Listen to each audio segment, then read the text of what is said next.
What's happening? Normal America Show, host robnoerr. Yes, we're here. Oh, what a show do we have for you tonight? The Nigerians continue to defeat me. I now know what happened, how they hacked me. I've gotten to the bottom of it. My goodness. What a story. It basically involves me being an idiot. You know, as you would have expected. But Eric Swallwell's having a worse day than all of us. That's going to make you feel good, right? Looks like his campaign for governor will soon be. He's being accused of sexual harassment, sexual assault. And of course, the Schadenfreude of all of the times, whether it be Kavanaugh and what he said about him, or Trump and what he said about him, and how we have to listen to the accusers. Now he's sending cease and desist orders out to the women that are accused. It's different when it's him, right? It's always that. Hashtag believe all women, except those that are accusing Democrats. But the real writing on the wall is that even Democrat groups are coming out, and they're like, we're no longer endorsing Eric Swalwell. Whoopsie daisy. Of course, you know what that means. Remember that psycho lady that I showed you clips of that was asked, like, you know, the most benign of questions, like, how do you plan on getting Trump supporters to vote for you? And she's like, I don't need them. I'm not comfortable with this interview. I think that woman's now a shoo-in for governor of California. Ooh, that'll be nice. Oh, well, all the millionaires will leave and... But it's been a good day. My wife went out, had a day with her mom, so it was Dad and Hank day. I made chicken nuggets. Nailed it.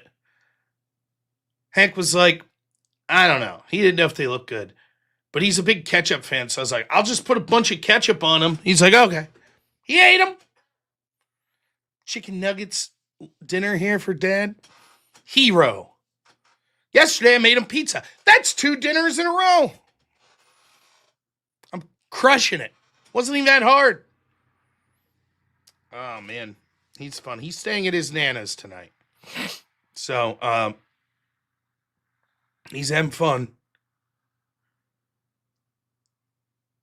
He likes a show now on Netflix called, or maybe it's on Disney Plus, called Uncle Grandpa. Has anyone watched that? It gives me some Looney Tunes vibes. It's like over the top silly.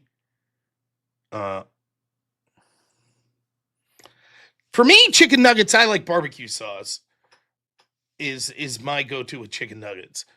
But Hank likes the ketchup. I love like buffalo wings, buffalo sauce on wings, but not nuggets.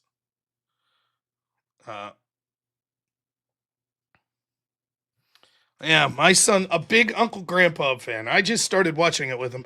I haven't seen anything to make me feel it's a show he shouldn't be watching at this point. But that's right. She is lucky to have married a chef. Mwah! Is it an older show? I don't know. Well, found it annoying. Well, so my wife's out with her mom today, and Hank's big into the 6'7" thing once in a while. And so him and his cousin's a little older. She's 10. And so she says it a lot to the point where my wife's sister is like, you need to stop saying that or you're going to be grounded. Stop saying 6'7". So to my son, it's like sort of his first curse word, right? Where he's like, oh, I'm not supposed to say that. I'm not supposed to say it. So I was like, Hank, let's prank call your mom. And he's like, what? I was like, I'm going to call her. And when she answers, we'll just yell 6'7" and hang up. And he's like, no. I was like, come on, I'll do it with you. You won't get in trouble. He's like, no. So I doubt him. Like, it's ringing. He's like, okay. So she answers. I'm like, hey, what's up? Of course, like, nothing. What? I was like, 1 second. I'm like, okay, Hank. On 3, 1, 2, 3. And we both go, 6'7", and I hung up. And Hank was so pleased. He was laughing so hard. I was like, now when mom gets home, just pretend like it wasn't us. We'll just, what do you mean? We didn't make any phone calls. We talk about, so he is He's living high on the horse that he got away with something today. Courtney's just like, you guys are idiots. So, yeah, they say it at his school as well. It is amazing how impressionable even him is in preschool, how he brings things home from his school and how he brings things to his classmates. He got all of his classmates super big into monster trucks. We went to Monster Jam last year and we bought Gravedigger and El Toro Loco and the Megalodon. He's got all those trucks. So you get to take in like a small amount of toys every day to school, and he took them in. Now we talked to some of the other parents there and they're like, my kid's all into the monster trucks now. He brings stuff home, like someone was big into like the Kraken and stuff. So he's big into sea monsters now.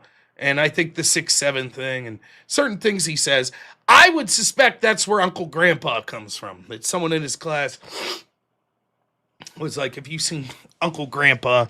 And so he's into it. So, but yeah, it was a very good day. I also, my back's feeling a little better today, which is nice. Oh, look at that. My hacked account, they still haven't fixed it. I could still stream to it through my StreamYard. Hey, if you're watching this on X, the account you're watching it on X right now is a bunch of filthy fucking hackers. They're the worst. Fuck them. Don't listen to anything these assholes say.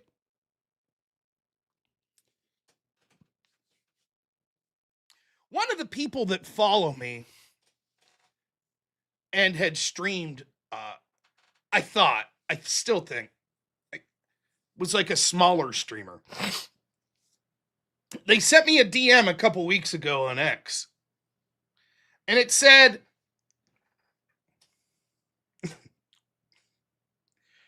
you guys, I'm going to lose half my subscribers. It was basically like, can you do me a quick favor? There's this contest that I'm in, and I just need you to vote for me, and it'll like help my channel out of getting on the show I'm working on. And I was like, sure. And so I clicked the link, and I tried to vote, and it like gave me an error. And now I get a message from 2 people today saying, hey, Rob, you want to see what your X account's sending me? And it's the same fucking message. So that link that I clicked on that I thought I was trying to help someone out, just vote for them for some stupid thing to help their channel out. You see.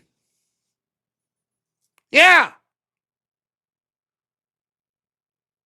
So, if you get a link from me or anyone else, but especially me,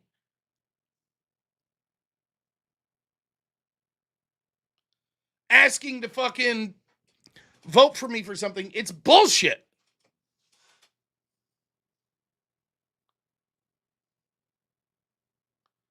So there you go. I was outsmarted by Nigerians because I thought I was doing a fan of the show a favor by voting for something to help their channel. So there you go. If you get a link asking to show your penis, make your own decision. So apparently, Verbal Combat, they're all shouting they want a piece of robnoerr right now. Like 5 people. Just Good. giving you the heads up. Make them wait then. Fuck them. Even better. Fuck them. But what an aggravating sack of shit. Of course, X continues to be no help. I got excited today because X sent me an email. It was like, your X account's email's changed. I was like, oh, good. Oh, good. They're going to fucking help. Now, it's the same email they sent me immediately, and I respond to it, and it says, please wait 7 days.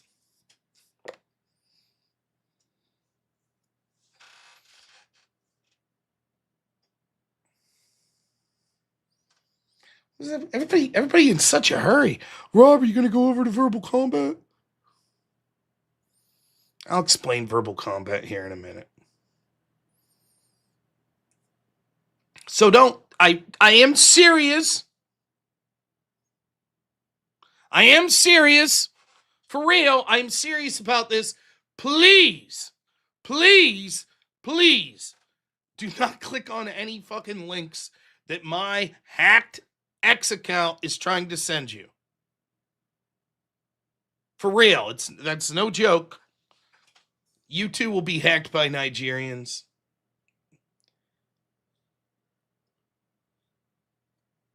All right. Verbal combat. Yeah, I'm not going to win verbal combat tonight. There's no fucking chance I'm staying up till 6, 7 in the morning again. So here's what I'm going to do. I'll go over to verbal combat for an hour or two, right? But I'm going to carefully be monitoring my super chats. And if by midnight we're not at the goal of 357, I'll probably bust out. All of you guys are making huge amounts of money following Coach Mim over on X and the crypto business. So shouldn't be an issue. All right, who's talking shit? I guess I fucking smack. I'm in a good mood though. Steelborn mangoes. I'll have to get the intensity up. I don't know. Maybe I'll just be like, yeah, you're right. I suck. I don't know. Oh. All right. Let's click the link. Now look, I'm monitoring super chats. Coach Mim's on the fucking. I'm gonna debate crypto against Coach Mim. Sounds shaky. All right. First, before I go, super chats. Of course. Over on Rumble, Tinker Ty Powers. Thanks so much, man. $2 says, watching Artemis 2 helicopters sit down on the deck while you start up music in the background was badass. Thank you. Yeah. Congrats to the Artemis 2 astronauts. It looks like they made it home safely. I hope they accomplished everything that they wanted to on their mission. So that's good news. Kyle ran a mile. $2 says, get him, Rob. Mangoes is talking crazy at you all. Man, some guy named after fruit talking shit on me? Jeez. Naughty Germ. $5. Thank you so much, my friend. By the way, I have a fruit story, kind of. I don't like that the fucking orgy crowd's taking over the pineapple as a symbol. I happen to like pineapple, and as far as the aesthetic eye appeal of fruits, I find the pineapple to be quite appealing. Little painting with a palm tree and a pineapple. But now, I can't have that anymore, or I'm signaling to people that I want to have some sort of orgy. I think that's bullshit. This is the most upset I've been since I found out that my favorite color in like 9th grade, purple, was gay. That's not my fault. I picked purple before I knew it was gay. Now I like green. By the way, my son likes green. So if the gays try to come for green, it ain't happening. I'm drawing a line in the sand.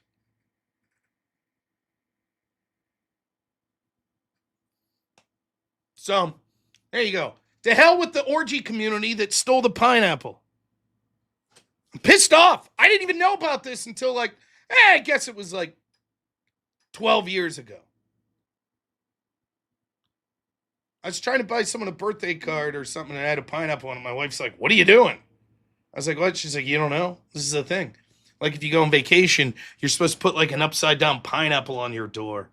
And that means that you're open for swinger business. Yeah, Sea Lineback gets it. It doesn't matter. You can't be like, I'm not taking the chance.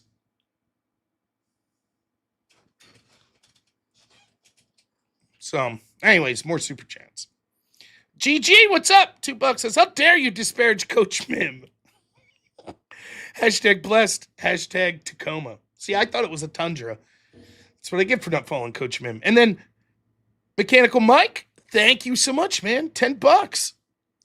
Roberto, $20 says, kick ass for however long you want. Thank you, man. It'll be fun.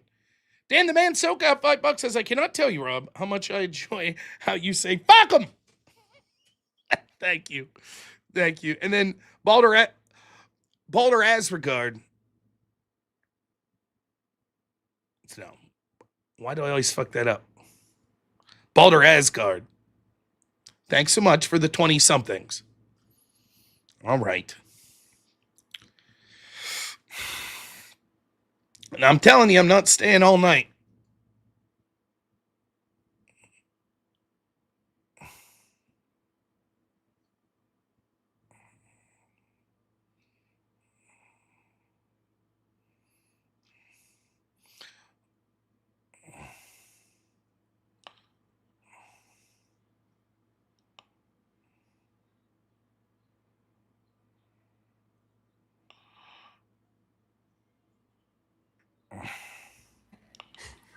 It's messy. Not funny, Avarice. It's messy, but sometimes it's got to be done.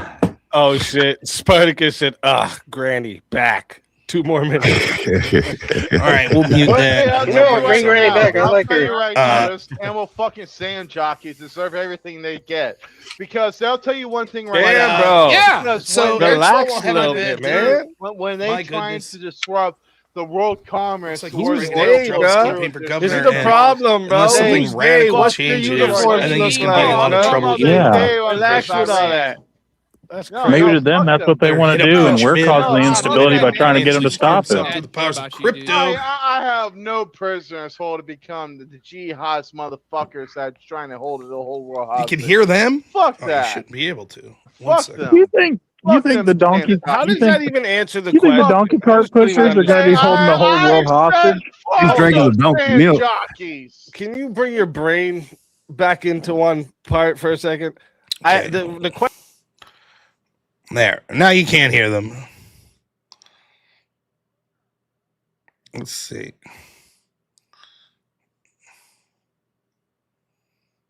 All right. Let's see if this fixed it out. Okay. Vita, $20. Thanks, man. Says, before Coach Mim, I was only able to donate $2. 2 to 5. But with hard work and Coach Mim's great advice, I'm able to donate 20 like a real moron. Thanks, Coach Mim. Oh, fucking Coach Mim. John Rock, thanks for the $2. Says, pineapple is grown on a bush, not a tree. 0 tree. Really? Pineapple bush? What do I know? I live in the cold. All right. Anyways, they'll bring me up eventually to verbal combat. And then I'll yell at people or what have. I'm going to try to be a little more calm this week. That's what I'm going to try. Back's feeling better, you know.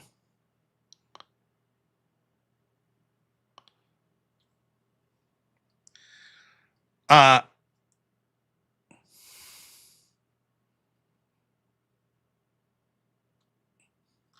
was all excited to do the extravaganza today. And then everybody got busy and I was unable to do it. See, my wife's been to Hawaii. I've never been there.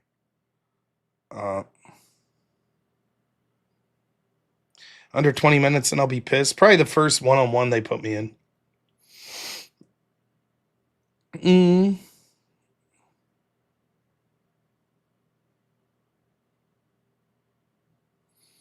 don't think you're wrong, World of Clown. I enjoy Speakeasy and I like most of the people over there, but for a good, serious debate, sort of a joke at this point.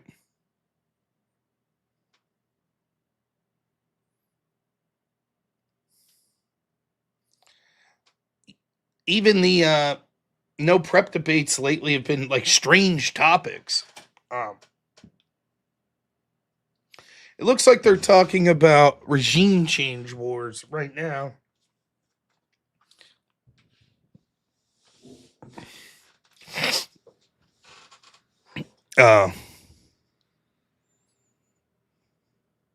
Hawaii vacation crazy expensive.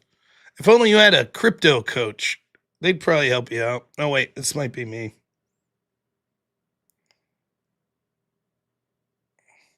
Oh, I did something.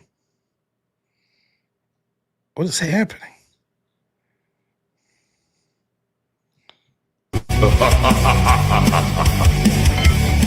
Brutality. Get over here! You will never win.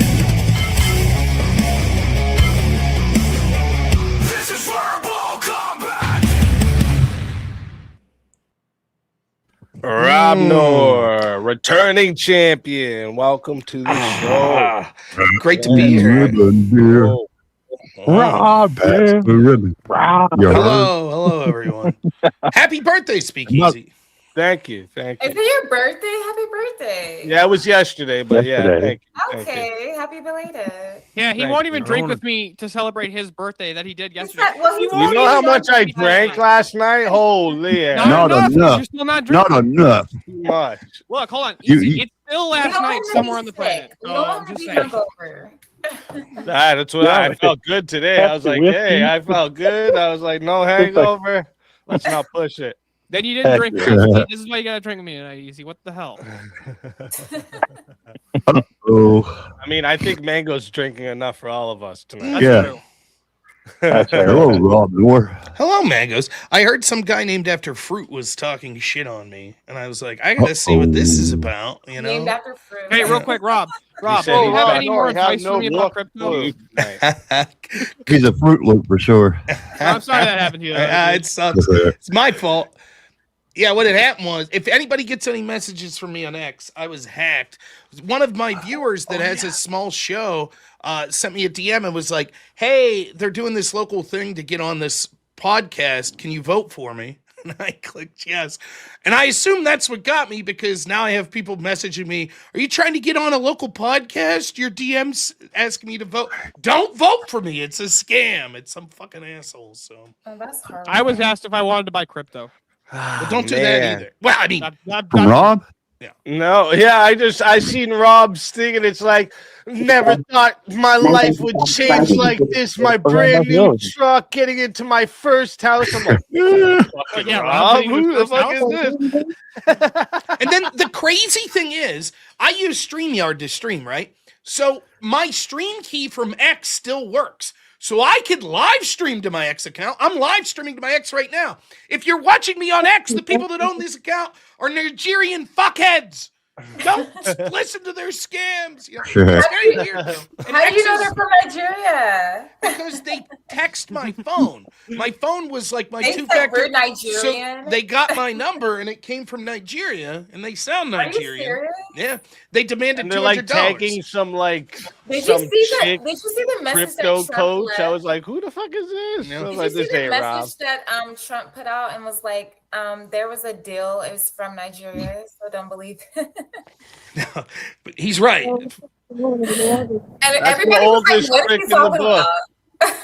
That's the oldest trick in the book, the Nigerian prince. Yeah, the you Nigerian send him, prince. He's you got his send him assets frozen in an 1,000, account. he'll send you 1,000,000. Yeah, his assets are frozen in an account. He needs Yeah. some money for legal fees. Well, for me, it was they sent me a message, and they knew I was having a medical issue, so they were going to send me a cream. And I clicked on the link, and what do you know? Not only did they steal my account, I still haven't received my cream for an that part undisclosed sucks. medical issue. I'm not discussing the issue. How did they but- know about your medical issue? I don't know. Stating so. I- You ain't got work, dick, man. Yeah, it's It's crazy. yeah. That's That's crazy. That they would That's just crazy totally harass, they would no. just take advantage of somebody suffering from this medical Yes, condition. whatever it could be. We're not going to discuss what it could be, but it is serious. It's a serious Oh, condition. you're so that a lucky lot of I'm people Somebody suffer said it's from. hemorrhoid You know. cream. Yeah. I've heard that, like, man, it's really hard to deal with this problem. Well, it's Rob can be Chalk, it's hard just calm. Come on, sometimes, man. you know. Sometimes it is, sometimes it's not. It really depends. Regardless, if we're talking cream about helps. regime change, I'd support regime change in Nigeria. That's about it. But if we went in there, I'd be okay. You know. I don't even think they have a regime. I think it's just like it is what it is. You know, it is what it is. Rob, I want to hear your thoughts on what my argument to this was. Okay. Because I asked Easy, I was like, regime change. Is that just like, are we talking about just like, the wars that the West is doing in the Middle East? Or is that all of history? He's like, all of history. So I'm like, okay, then the Roman Empire engaged in regime change for 2,000 years. And they Yeah. were pretty successful at it. Yeah. I mean, that's absolutely They true. spread Christianity throughout the West. Alexander the Great would have been regime change everywhere he went, right? Yeah. Mongolia, yep. Or the Byzantine Empire. Yeah, but then I brought up what I had said. You didn't bring up the part what I said to you. Was what was yeah, I like didn't if there's a constant regime change needed or happening, is that proof that it's stable or Rome's unstable? regime, like the Roman Empire under Christianity, Rome's regime wasn't changing.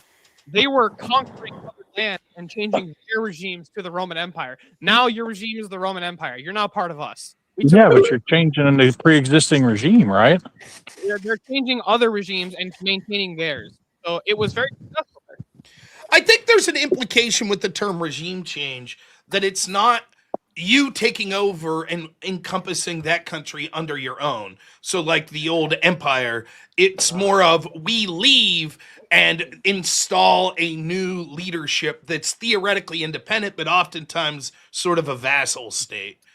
Now, arguably, though, that is sort of what was happening with a lot of the ancient world, right? Like for example, Alexander the Great, if I'm not mistaken, I'm not a big history buff, but he would allow the regime to basically stay as long as they paid tribute, right? To Macedonia and to Greece, I believe. So that was his deal. It was like, here's the deal. Either you're going to pay us like 25% of your stuff and you get the protection of us and you're going to live, your culture, your defenses are going to be great, or we completely wipe out everyone in your fucking country. Your choice. That's basically what Rome did too, though. That's what Rome did. Like think of all the histories of all the history of Christianity. It was, it was Rome over Jerusalem. For another leader of another country to control or dictate the regime of another country, do you think that's fair? Well, fair has little to do with it. Would you be like? It's irrelevant to the prompt. Can I ask you? Would you be upset if China said we're going to dictate who controls who's the leader of the United States? Sure, is a U.S. citizen. So why is it only fair when the United States does it to Who says it's fair when the U.S. does it? Fairness has nothing. Because I'm the just whole saying, world who requires are the we United to States dictate just the about to be the regime? police. Hold on, Kira. The prompt is what your question you're asking is irrelevant to the prompt. The prompt's asking that they actually the regime changes cause more instability. That's the actual prompt, not whether or not it's fair. It's whether or not it's fair is totally irrelevant to the prompt. Yeah, and Yeah, but you could say Kira's in support that it would be causing more instability because they'd want their own, leadership and dictatorship or whatever it is. So I mean, would that be fair to say that's your argument, Kira? Or all's fair in love and war. I think if we wouldn't want another country dictating our regime or president, we're not killing our citizens either. Yeah. But I'm just saying we shouldn't be dictating another country's regime or whatever. Why not? So would you say we'd be causing more instability then? Well, real quick. 100%. Well, Kira, can I ask you a question? There you go. Yeah. So you made the claim we shouldn't be installed or performing any kind of regime change. If there was a country, right, and their regime, like the way that their system was set up, was, like Papua New Guinea, right? And there was on the small island of Papua New Guinea. There were like part of the nation's cultural practice was the young boys of the tribe. It is okay. Would fellatiate the older male warriors of the tribe to become warriors. Okay. Should we go in and change that fucking regime with guns and bombs and say you're not fucking doing this anymore? You're not having sex with, No, we shouldn't. No, we shouldn't. I think leave them to their own devices. Because I don't think that's right. I'm just saying we shouldn't have any control over a different country. We shouldn't go in and stop them. No, I think we shouldn't stop men from. When it comes to that, and if it comes to Islamic religion, let them be and let them fight it out themselves. I don't think we should be involved at all. I don't think we should have boiling water right there. But so then, no. Well, then if we don't implement the regime change, then maybe an easier argument would be, how many places would you like to be more like America? None. Yeah, you wouldn't like any other place to follow Christianity, be good to thy neighbors. Let me flip this around on you guys now. Should we go in and make sure that places that are like, I don't know, it's like watered down, breeding dogs to eat them, or maybe working on viruses that get released onto the world and shit. Should we maybe go invade those countries too? No, he would never. He would never say. I'm asking you, Steelborn. No, I was responding to the. If there's a regime that maybe approves of, breeding dogs to beat and eat them, because when you beat them, their fear, it makes them taste better. So they beat and eat them, burn their hair off alive. If there's a regime that's doing that, and also they work on viruses that somehow get released to the world, Should we go and invade those countries? Yes, I like dogs more than humans. Yes. I think you could totally justify. Yeah, absolutely. It's again. We This should, is right? This is going to be subjective. Should is a different claim, but like, could you be justified in doing so? Yes, but I'm not sure about the ought part of it. It's like, ought we go in to stop, this foreign nation whose president looks like Winnie the Pooh? Should we stop them from, killing and eating dogs?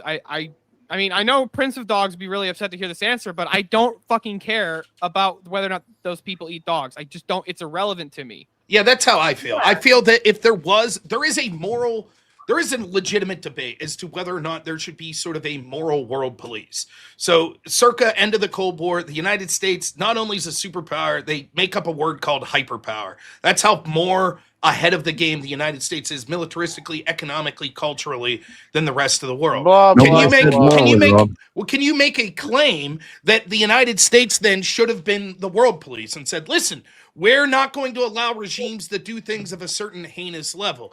Maybe you could make a claim, but my argument would be that those days are gone. There's now significant problems back in the United States, and the people that have ran the show in the United States in our intel departments have proven themselves to either be not benevolent or incompetent. And so at this point, what we should do is pull back and say, look, we're going to leave the world to their own device.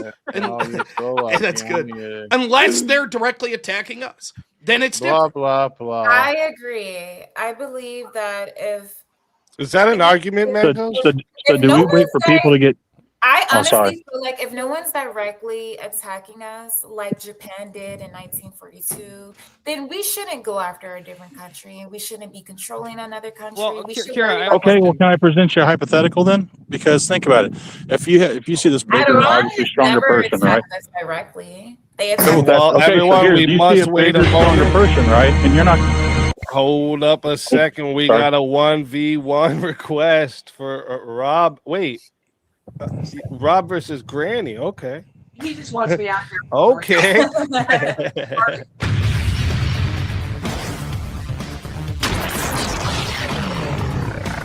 Time for 1v1. All right. So we got a 1v1 to go here. Before we do this, I have a question. Is Spartacus, who I've seen him in the chat before, he just wants me gone, so but I don't know who he is. Let me see. See you, Rob. It's good to see you. I'm sorry you cut out for me. Yeah, it's good to see you. I hope everything's going well.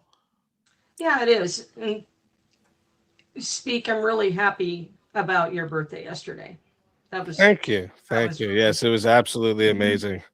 Many blessings. I can't thank you all enough. You guys are absolutely amazing. I had my son somehow got it in his head that medicine's the worst thing in the world, and he had to stay up from school because he had a cold.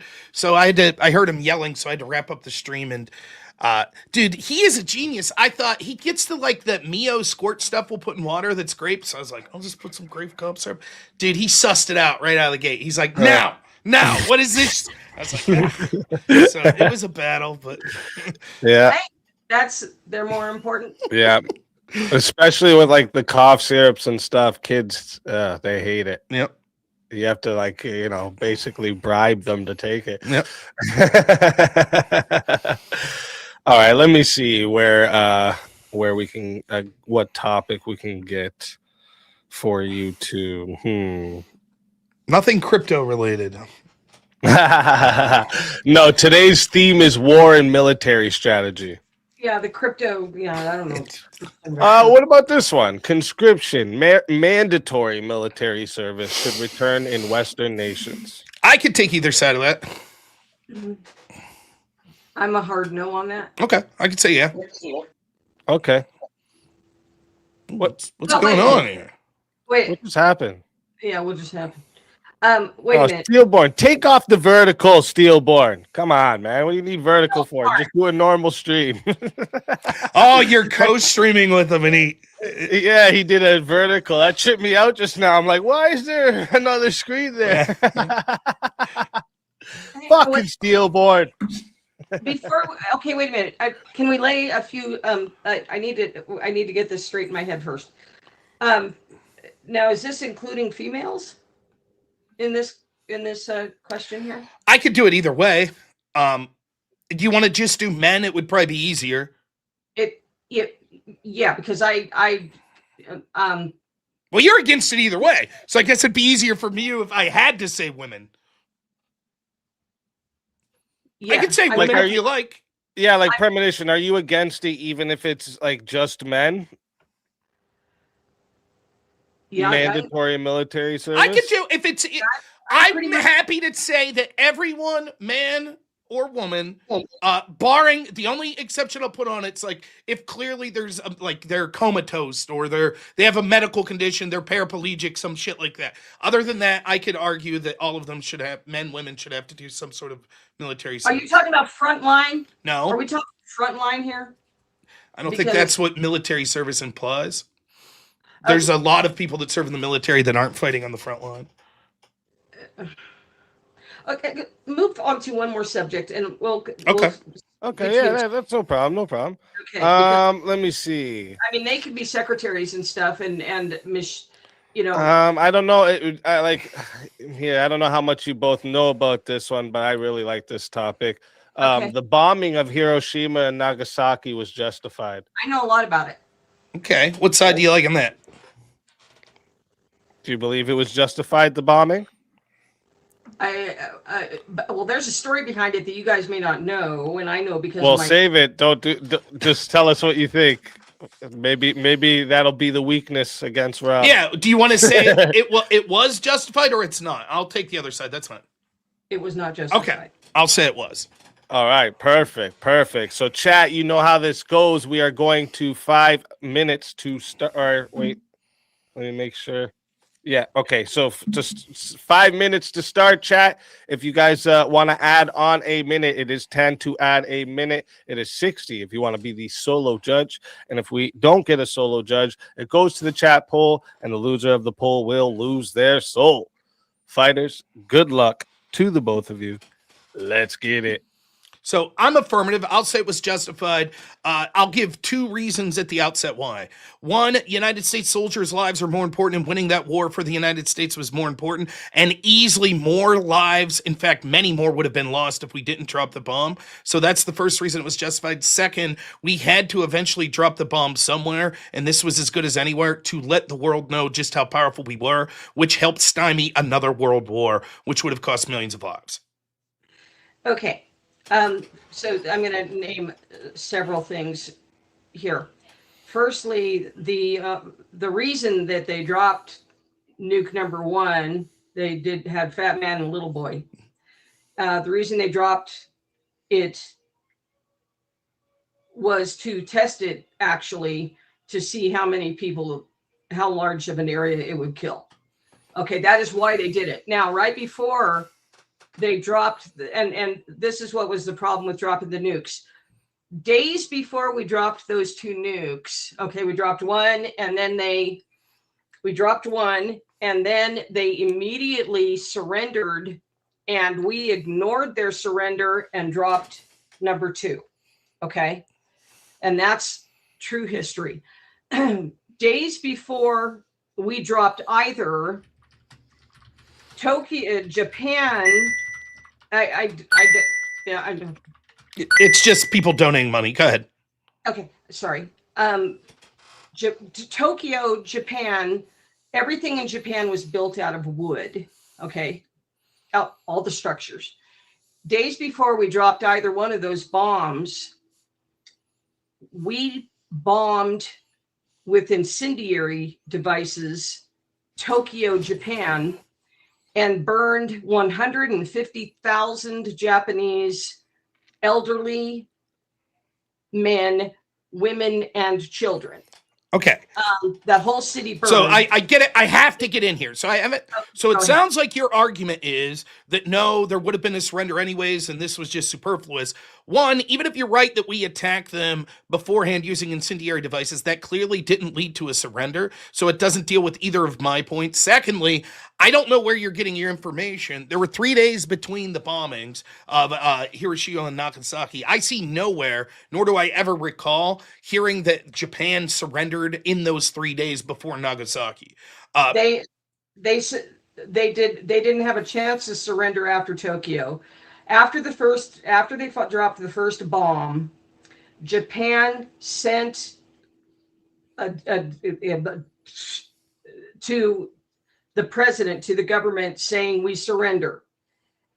You're not going to find that. And where's your evidence of that? Nowhere do I see in recorded history do I see that. Yeah, you won't find that in recorded history now. Okay, so then I guess we'll say, can we at least say it's in dispute? Why do you trust your source more than... I'm not saying you're wrong. I guess hypothetically, most of our history could be bullshit. I don't know, right? But if I'm going to just accept... Give me a reason to accept your version rather than the recorded version. It's a dumb reason, but it's a legitimate reason. I'm older, and when I was learning about it, we were much closer in time to that event. Okay, when I was young, was much, we're talking the early 70s. So we were much closer to the event. But why isn't Japan came out all the time and said, we remind you again, we surrendered before Nagasaki? Isn't this a claim they would have made over and over again, continuing today, to say the United States is bloodthirsty, we surrendered, and they said, nah, we're good. They agreed to become allies with us, and they have been wonderful allies ever since. I don't believe that. I believe that Japan still would have spoke up about, like, look, we did surrender before Nagasaki. I think they would still be able to say that. I don't think that's something that the Japanese government would be. But let's assume. They have said it. Had they not surrendered, let's then view this through 2 lenses. Had they not surrendered, would the Nagasaki bombing have been justified? Had they not surrendered? Correct. I say yes for the 2 reasons I outlined. One, it was to save U.S. troops because it would have been a long, drawn-out war. Second, we had to show the world just how powerful we were. And this helped solve possibly not only the extension of World War II, but further world wars by showing just how devastating the United States was. So if they hadn't surrendered, in your words, I don't believe it, but we'll just say, if it is untrue, if they hadn't surrendered before Nagasaki, would you then concede, okay, in that world, the bombing would have been justified? My dad fought in that war. Mm-hmm. So I understand about, and it was gruesome. But each event killed 100,000 people or more. And those were not soldiers that we killed. Those were people. Mm-hmm. They were the children and the wives. Mm-hmm. That's what's happening right now. I can't. It is such a difficult situation. I don't want our guys to die, and they did. They nailed us, man. They hit us in Pearl Harbor.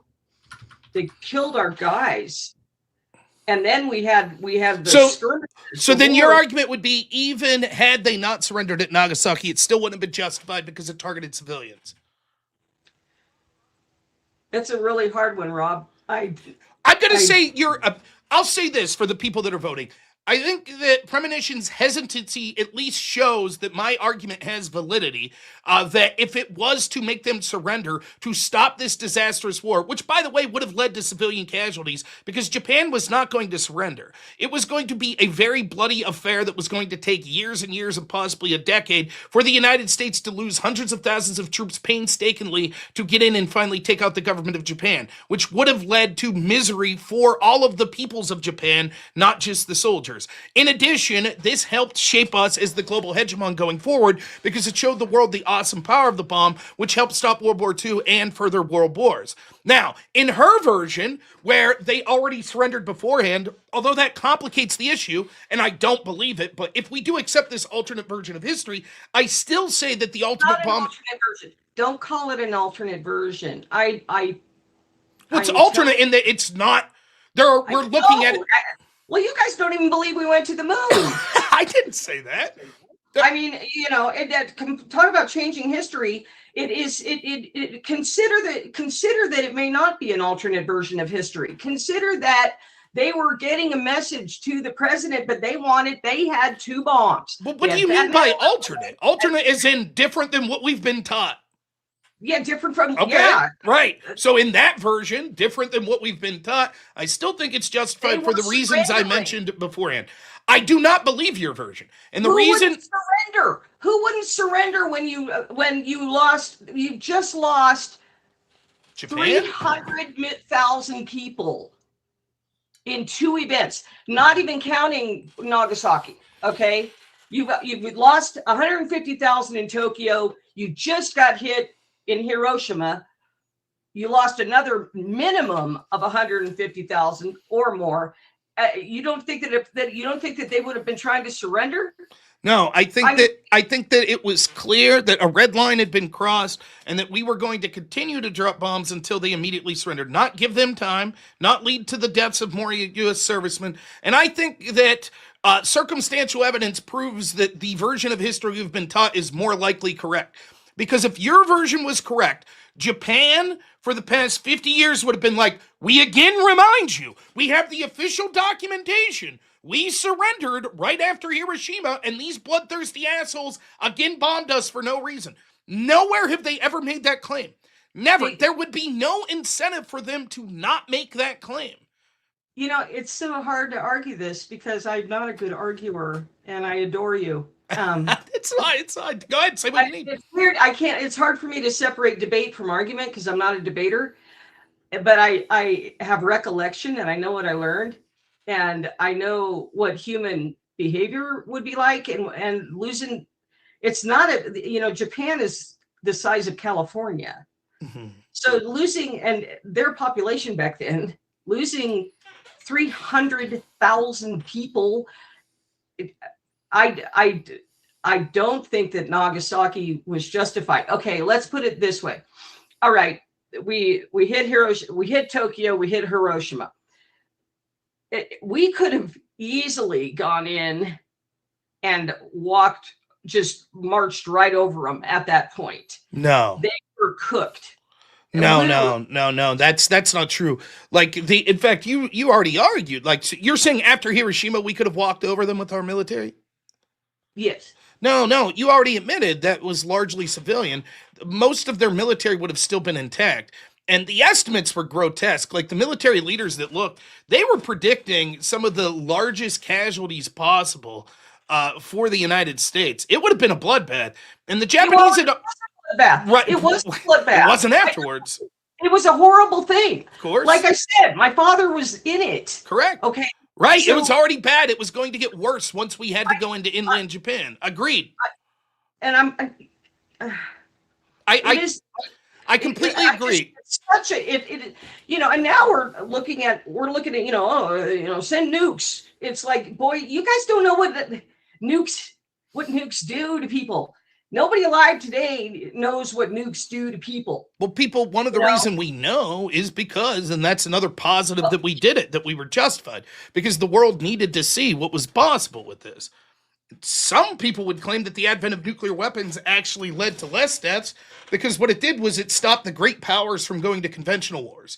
Now the wars are more like the war on terror or proxy because when you have this ultimate trump card, you're less likely to be conflicting with each other out in the open. So again, what I'm saying is I think that I view the U.S. service members' lives as more important in this war. I mean, Japan didn't have innocent hands. They attacked Pearl Harbor. They were using tactics that were unscrupulous, including kamikaze pilots. They were not going to surrender. They would have fought to the last man. It would have made the civilians' lives, there would have been more civilian loss of life had the United States for 5 to 10 years had to slowly march through Japan until they got to, Hiroto or whatever. It would have been a disaster. And so I think the United States is justified from the position of strength in saying we are not going to hamstring ourselves and force to lose an entire generation of young men because this murderous regime is sacrificing their own people to fight to the bitter end. This brought a clear-cut resolution. Let me say one thing also before they wrap this, whenever they're going to wrap it. You and I are looking at losing our boys right now. Okay. And that's why this is hitting really close to home for me, because we've already lost kids in there now, in this one, that we're in the middle of this craziness that we're in the middle of right now. So, they didn't, okay. So their military was out fighting. So we killed their babies and their wives and their fathers and their mothers, but it's not okay for our young men to die. None of it is okay. And I know you're going to blow my doors off and I'll be out of here in just a minute. And Spartacus, whatever I did to you, sorry. I mean, I don't know what your deal is. Anyway. We all still love you, Base Grandma. Thanks. Yeah, war is hell. I don't disagree with you. War is hell. Right. It is tough. It's a tough conversation. It's something I waffle back and forth on as well. For me, the deciding factor, though, is the increased importance I put as a tribalist. My family comes first, right? My community, my fellow Christians, my country. And when we ask generations of our young men to go fight in that war and to see the casualties that would have quadrupled from what we already saw in the Japanese theater and how hellish it was already, I think it was justified. And I think it was just, and it's, again, even if you just look at it from the perspective of the Japanese civilians, had there been a drawn out 5-year campaign of the United States in a land war in Japan, the civilians would have suffered even more. So it's grotesque. I agree. It's horrible to think about. I certainly am not justifying deploying nuclear weapons now in any of the conflicts we're in, but I understand it. And I think from the perspective of the U.S., it was justified. I will make a suggestion. Real quick premonition. Chat, I am putting the poll into the chat right now. All right. So if you don't see the poll, make sure you go ahead and hit refresh. Sometimes that happens. If you would like to vote for this lovely young lady right here, you're voting for premonition on the poll. And if you would like to vote for this lovely young man right here, oh Lord, you're voting for robnoerr on the poll. Chat, get your votes in right now. All right, you have. You've lost your damn vision. Easy at 34. Easy. How many lies can you say in one sentence? It's your guys' fault. All that alcohol you made me drink last night. My brain's all hazy. Rob, we wanted you to get drunk. Rob, I love you, but I voted for Grandma. That's okay. I do have a question for Rob. I want to hear Rob's thought. Rob, what do you think of this phrase? War is politics gone wrong. Yes and no. I understand, right? It's one of the criticisms I have of Trump, right? Regardless of what you think, it is a failure of diplomacy that leads to us having to have military intervention. Now, sometimes there's nothing you could do. If you have a madman that's like, I refuse to negotiate, it's still a failure of diplomacy, and yet it was inevitable. It's not a failure of our attempt at diplomacy. Sure, it's still exactly. Diplomacy just didn't happen. Yeah. So diplomacy is one thing. Politics is different. I don't think war is a failure of politics because war is encompassed within politics. But I understand the thrust of what the quote's trying to say. I actually like the way you phrased it better though. War is diplomacy failed. Diplomacy failed. Well, we're still counting down. Kira, thank you. It's thank you. That was really sweet. I like the fact that you stated actual history instead of just stating your opinion. Oh, thank you. Yeah, that's all I have is my memories. I do want to tell everybody though, everybody that's listening, before you guys get all riled up about dropping nukes, and I know I even said glass them at one point. And then I remembered, you guys go and look at what nukes do, what nukes did to Nagasaki and Hiroshima. You go look at the pictures before you guys get all excited about that crap. As long as JS isn't around, because he's just going to tell me that nukes aren't even real. So yep. I can't, wait, what? Wait, hold on. JS says nukes aren't real? Who? JS. Okay, what is the argument that he makes though? Is it like? Oh man, I've seen the theories. It's deep, bro. It's way too deep to get into right here. You just got to get into it with him, Steelborn. It's way too deep. Does he deny the bomb, like the explosions happened, or does he deny like the quote claim that it's a nuclear? Yeah, he says that they're just really big or multiple bombs. That's the short way to put it. Anyways. let me tell you 2 more things before I go. First, Okay, real quick. Before they fire, when they did the first nuclear test, you guys probably don't understand how atomic weapons work. Anyway, maybe some of you do. Did you know that they did not know if the chain reaction was going to stop or not? When they pushed the first button in Nevada, where I am, when they pressed the first button, they didn't know if it was going to stop. They had no idea. It was a complete experiment. And number 2, the largest explosion that ever occurred on planet Earth was by Russia. Then they detonated a hydrogen bomb. And that was so incredibly colossal. It went outside of the scope of the cameras. It was like the sun landing on the Earth. And that they are the only ones that have lit off a hydrogen bomb, which dwarfs an atomic weapon, and that is the only one that's ever been lit off, and hopefully, I pray God, it's the only one that ever will be lit off. So that's a little history lesson for you guys. Did you hear the guys trying that to? is 2 minutes on the poll. I'm One laughing at the second. chat. I wasn't laughing at 1 that. second. That's 2 minutes on the poll. 103 votes. Shout out to everybody who voted. Okay, rest of you that didn't vote must like be furries. furry lovers. Okay, 68% said the winner of the 1v1 is robnoerr. So Premonition, tell everybody where they can find you and why they got to bring you back for another shot at the $600 prize. Again, I love all you guys. I have a little tiny website called Premonition News. I just post up science fiction audio stories and stuff. Nice. But I mean, nobody goes to it, so it's no big deal. Anyway, I love all you guys. I'll go and watch from the back. And Spartacus, I'm sorry for whatever you get me to do. Think of it like, when you're in grade school, usually the boys pick on the girls they like. That's all it is. Oh, sure, yeah. Okay. Love you guys. Always a pleasure having you, Premonition. And until next time, my friend. Finisher.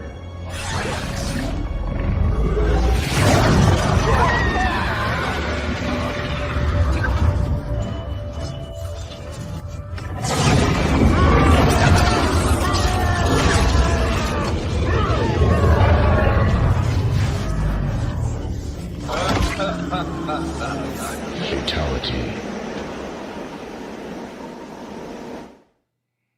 Another soul added to the safe of souls. And that's how it goes on Verbal Combat Friday, baby. And we got another fighter to bring to the stage. Actually, we got quite a few fighters in the back, actually. But let's bring another one up. Welcome to Verbal Combat.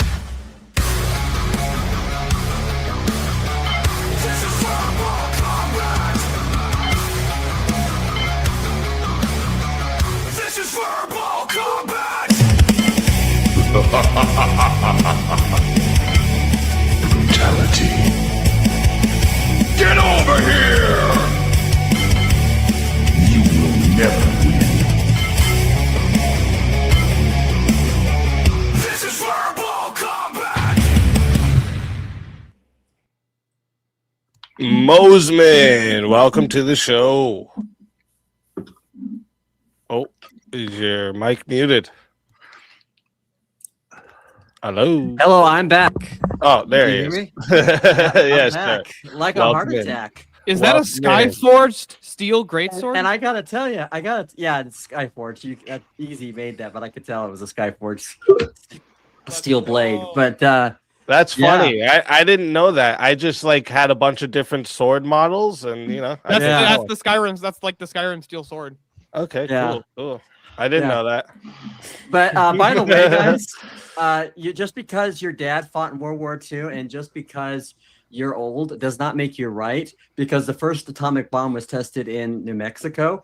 And I also want to show you this. In the 1920s, they started making buildings like this. So this idea that they were all wooden buildings, tell her that was probably in the 19th century when Tom Cruise was the last samurai. I think Oh, God. Japan. Holy shit, John. It's all right.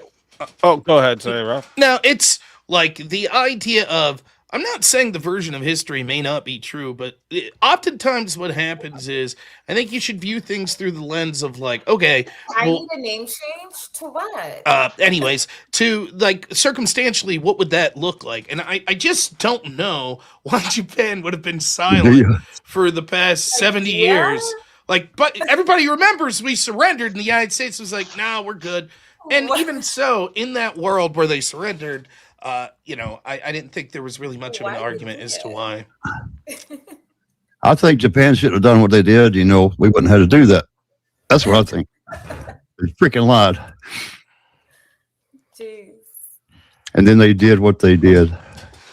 So did you guys, we had to show them something. move on to this topic, or did you guys still have something to talk about this topic that we were on before that? Yeah. Can you hear me? Oh, yeah. Yeah. So Rob, mango randomly. Yeah. Yeah, Rob. What the fuck is your problem with someone who's not a Christian and still have objective moral values? What the fuck is your issue? Well, I don't know. Other than, like, you mean the debate I had with Teriak?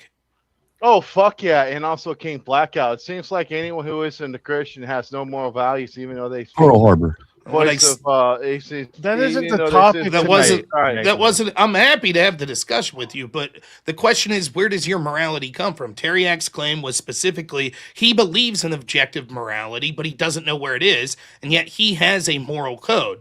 That, by definition, would be subjective. So, for example, when he's agreeing on whether or not to take money, steal something petty, he's evaluating that through a moral code, which he admits he doesn't know what the objective moral code is. Basically, Teriak, it's called a debate. Teriak can't give an accounting for morality existing outside of his own mind. That it's an objective moral code through philosophy. Then you're going to say that it's not good enough for you. Well, he didn't say that. If you want to say, oh well, I mean, like, yeah, he did, but you're not. No, he didn't. He specifically said specifically said the opposite. He said he's a theist, that he believes there is a God where all truth comes from and all logic comes from, and that is the truth, morality. He just doesn't know what that is. Well, so the problem I have with your argument, Rob, is that, okay, let's say that objective morality has come from the Christian roots. And if he said, like, let's say for an example, that Jesus said that treat others the way you want to be treated. Okay. And if someone who is not a Christian that believes the same morals, would that be the same thing or not? No. They wouldn't be able to give a justification. They can't give a justification for their morality. But if they're not Jesus giving, is where it comes from. What if it's the case that they do believe what Jesus said? Would that be the same thing? No. The question is, why do they believe? Like, is it possible for someone to have a 100% complete subjective morality that 100% aligns with Christianity? Sure, but they can't give an accounting of why their moral justification is correct. They just say it's because of my preferences, or it's because of limiting human suffering, or it's because of this is what the majority of people think. But that's always going to be subjective because it relies on the opinions of humans, right? And so the last one.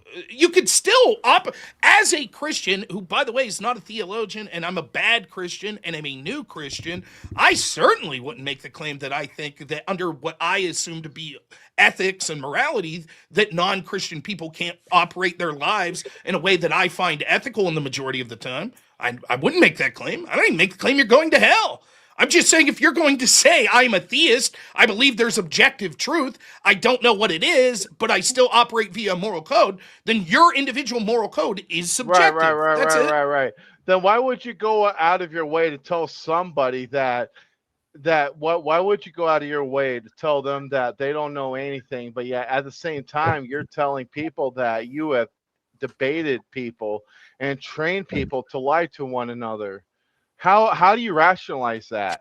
I train people to lie. Right. I train people to play a game, right? Is what I did. Debate as I trained people was a game.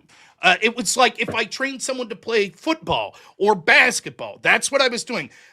Your question is a non sequitur and has nothing to do with anything. Oh, the fuck it is. Yeah, and it doesn't even have to do with the topic tonight. So, Rob, you don't have to engage. That's all right. I don't mind drunks that rely on just shouting. You're talking about that. And if anyone who isn't Christian has objective morality, But yeah, if it's a philosophical claim that they actually have moral objectivity. Yeah, but I've That made wasn't the this claim that claim Rob too, made. so Rob, I don't know why hold you're on a going second. at Rob sideways when I've made Hold on a this second. claim Here's- too. Rob never the made the issue. claim that non-Christians can't have objective morality. He said Teriak doesn't have objective morality. Here's Don't the straw issue. man the guy if you're going to Here's argue the with him. issue. No, bullshit.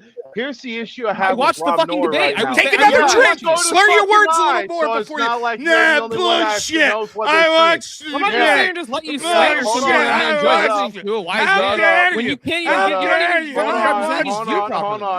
hold on. Rob, you made the claim that anyone who isn't Christian has subjective morality. But here's the problem, though. You're creating that sin that actually Jesus told them not to be judged, but to be judged. But yet you're creating that sin as well.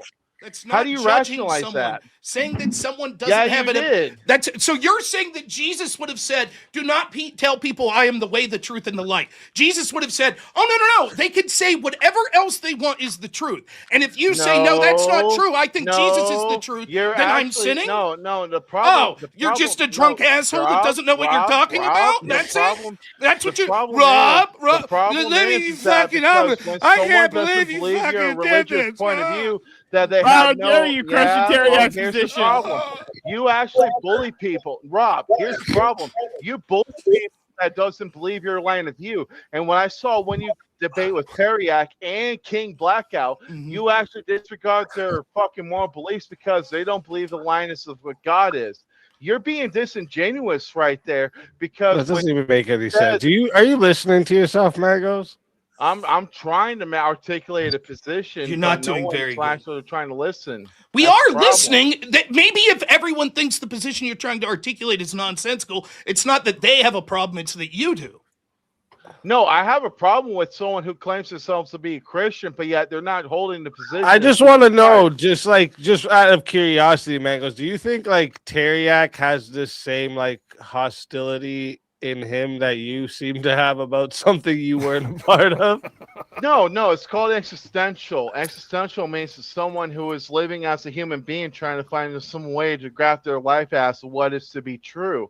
And Rob has a problem with anyone who doesn't believe in Christ. Who said or I have a believe in problem? God. I have a problem. Where did I say I have a problem? No, you did, Rob. Where no, did fuck we- that. what did I say? No. Here's the problem. He's that already you pick a said. fight By with- the way, no, you don't even know what existential no. means. Shut the fuck you up. actually don't know No, what existential no, means. You should no, shut the fuck up. no, you should shut the no. fuck up because you don't know what existential means. Magos, this is crazy, Yeah, dude. well, What are you if doing? everybody, All right, if everybody's going Magos, to stand Magos. back, Hijack. if I'm everybody's saying- going to dogpile on me, He No, didn't we're say not- he He's being a was 1v1 this dude. He's point making a where bunch I of can think philosophical it was claims. Rob. I'm fucking dog walking. I It's am hilarious to not watch. going to fucking listen until I am directing this to Rob. Everybody else can shut the fuck up. Okay, The well, problem- no, that's not how this goes. You don't run the panel, Mangos. You can either get back to the topic or you can shut the fuck up. That's how that's gonna go. Well, you can hold with your own rules and let other people debate, or else you can be bad faith and shut me down because you don't like it when you're. My own rules is we stick to the topics, not your own personal dramas you have with people on the panel. No. You don't All like right, it this when is Rob a is negotiation, under attack bro. here. Your soul is mine. Listen, that bro, was this is a intentional, game bro. for everybody's entertainment, but don't forget, this isn't a democracy. It's a fucking monarch over here, okay? You don't get to come and just tell me how this goes. So have a good night, Mangos. You come back next time, all right? But next in line. Welcome to verbal combat. This is verbal combat. This is verbal combat. Brutality. Get over here. You will never win. This is verbal combat. Average. There we go. The Welcome heavy in. master Welcome. Hi, Now. Aris. Oh, Hey, and Rob. sweater, whatever. I'm gonna write down. You have 20 for whatever you want to use it for, because that fatality had to be on the house because that's just too much. I was gonna say, tell him to put money up and do a 1-on-1. If he wants to put his own money up and do one, I'm fine. Somebody with it. bring him back. He was making a bunch of philosophical claims. I would love to just drag him to the mud right there. That was so much. Dude. Yeah, but listen, he's just he's making it into his own personal drama with Rob. It's it's. Yeah, but what's he gonna do if somebody puts him in a 1v1 against me? He doesn't have beef with me, apparently. It's way off topic, right? Tonight's supposed to be war and military strategy. No, he was going to next after Rob. This guy just bring out fucking out of nowhere. On that note, I have a grievance with avarice. Okay, you know what? I don't like that stupid orange background. And why are you trying to have him next, bro? That's so. All right, let's bring up the topic. Let's how about this? Let's get a fresh topic for the panel. Conscription, mandatory military service should return in Western nations. What's everyone think? Yeah, No, I agree with that. Absolutely not. Yeah, it should. Yes. We already have conscription. We don't have the same health that Can we I had ask- back in the day. A lot of people should not be in the military. I used to be in the military. I think that you should be physically fit. Why is everyone assuming they'd be in a combat role? Okay, real quick, hold on. Can I just ask a clarifying question about the prompt? Okay, easy. Is the prompt? Are you saying that like we should bring back conscription, like, as in like or we should make it so like every person has to serve? Yes. They Not need like to be you trained. have Everyone has to serve. Yep. Sort of like If you want a bunch of Mandatory gamers, military service. Yep. Okay. It's basically like That's a different Starship problem. Troopers, the difference between being a civilian and a citizen kind of thing, right? I do not think that. Again, I ask male and female. Dude, there's countries right now that are like this. Come Israel. on, Starship We have a Troopers. bunch. We have a bunch Yeah, of exactly. Rob just I'm not mentioned gonna it. let- Israel.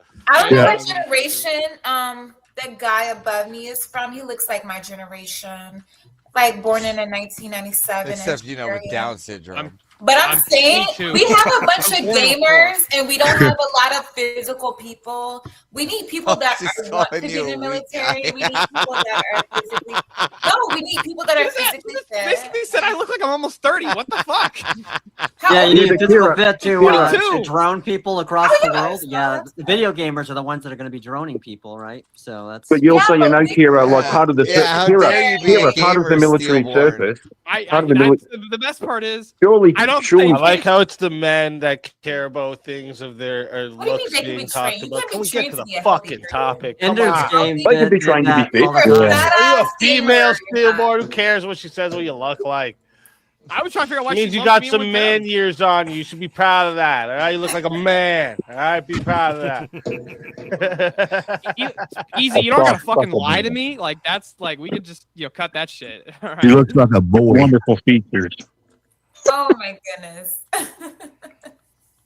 so Kira, surely people would be trained to be fit in the military. It's not like you just turn up. Well, yeah, but in my experience, when I was in the military, either you have it or you don't. You can't train hard. You can't train physical fitness. So when you were in the Hold on. military, Kira, You I have a have question. Yeah. Hold on, real quick. I have a I question, Kira. This is I really actually important. have a question. I'm more worried real about quickly. mentally fit. When you were in the military, when you first got off the bus, what was the first thing that you did? I had to carry my own weight of my bag. Okay, but I mean, right after I had that, to carry like, the same weight the guys did. Yeah. But did you stand in formation? No, we did not. We went You straight didn't? to So our. you didn't we stand went in a straight formation? No, we went straight to the center where they check your bags. We had to carry it over. our Okay, head. so you didn't do like pick them up, put them down for like 17 hours? No, 17 Okay, what hours. sissy military were you in? I was in the army. Okay, because I was in the Air Force, which is considered like the little kid branch, Oh, and we did pick them up and put them down for well, yeah, I like was in the army, so we didn't We do did- 17 hours of what? pick them up, put them down. Yeah, I don't We know picked what up our luggage and we put it back down all night. No. All we had to do, we carry our bags. They got inspected. We went to our rooms. Well, the girls were Okay. upstairs. The guys were downstairs. So. Well, They make up for it with the Crucible, right? Yeah, I don't know what I don't know what year she went in then because that was like the first I went thing in that happened to Brave. I went in 2016.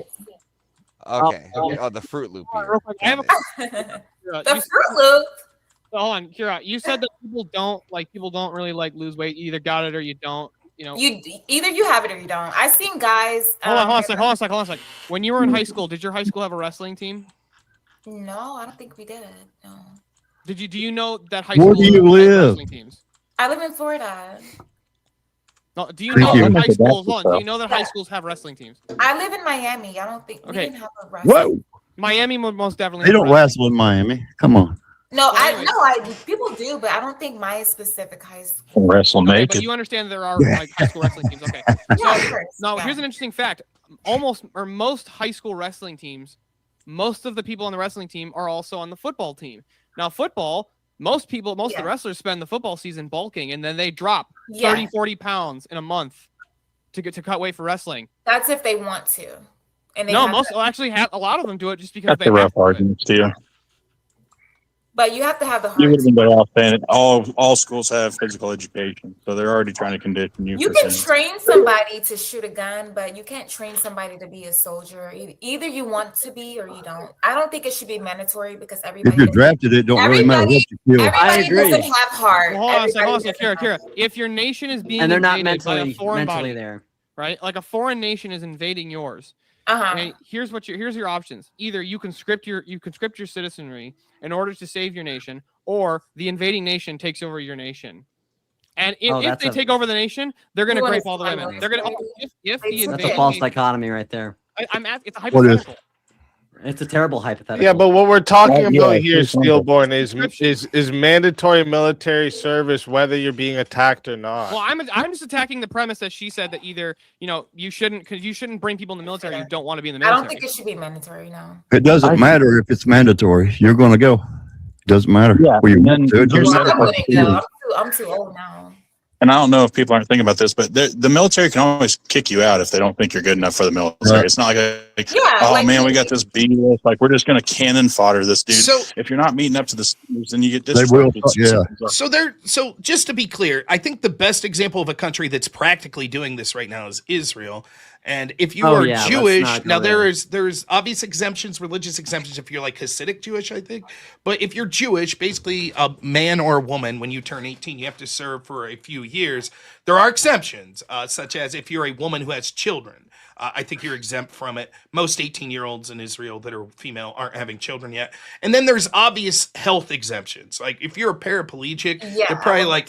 So to answer the question of if you're just unfit, yeah, I think everyone would agree there is a certain level of unfit that we'd be like, no. There are other ways of service, though, other than just frontline soldier.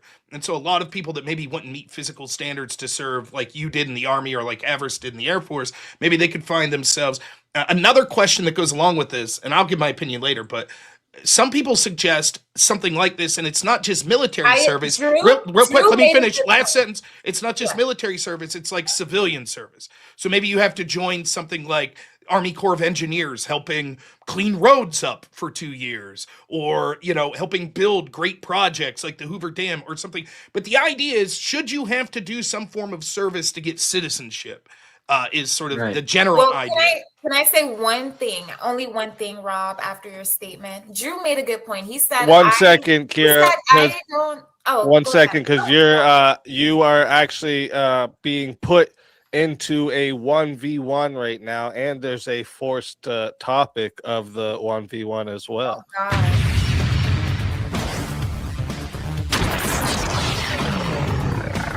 Time for 1v1. Oh my God! I always get dropped in this. It's gonna be Air Force versus Army, isn't it? No, it's not. It's not. It is. The topic is women should not be in military combat. Absolutely. Absolutely what? They should or should They not? should not. Okay, I think they should, but yeah. Okay. All right. think So we there we bring go. a So lot of chat. I think chat. You know how my this audience goes. can This hear starts me, at but they can't. fi- So Oh shit. Oh shit. Happy belated. Oh, wow! Jungle! Brad, that's your Big dog? 400. Happy belated birthday. Avarice versus Kira death match. That's what's Death up. match. And like, Oh my I God. mean, Jungle, how much time do you want on this one? Because you got a lot of extra minutes you can Please add don't give there. us a lot of time because I don't like to ramble. I like to ramble. I'm loud too. I You can are take all, you are I can amazing. literally take all Jungle. 40 minutes. Don't worry. You legend. How much time you want on this? The max is 40. 20 minutes, he said. All right, this is going to 20 minutes to start. Chap, you want to add on a minute? It is 10 to add a minute. It is 60 if you want a solo judge. And if we don't get a solo judge, it goes to the chat poll, and the loser of the poll will lose their soul. Fighters, good luck to the both of you. Let's get it. Yeah, so let's just start with the real easy question with overseas deployment. All right, so let's just start with that. Are we going to just say that all the men should just go there, women shouldn't be there? Well, you said that women shouldn't be there at all. I got it. I just want to cut off the overseas one, and then we can cut to the in-seas one here first. But can we just concede that all the overseas locations should be just men? No, because I think a lot of women bring value when it comes to the overseas. Like when I was in the Army, when I was shipped out, I was If Avers is smart, he'll keep the debate here. It helped a lot when it came to cybersecurity attacks or anybody trying to hack into the system, and that can happen overseas as well. It didn't just happen in America. I got you. So when wait, hold on. So I got you. So there was men that do your job too, correct?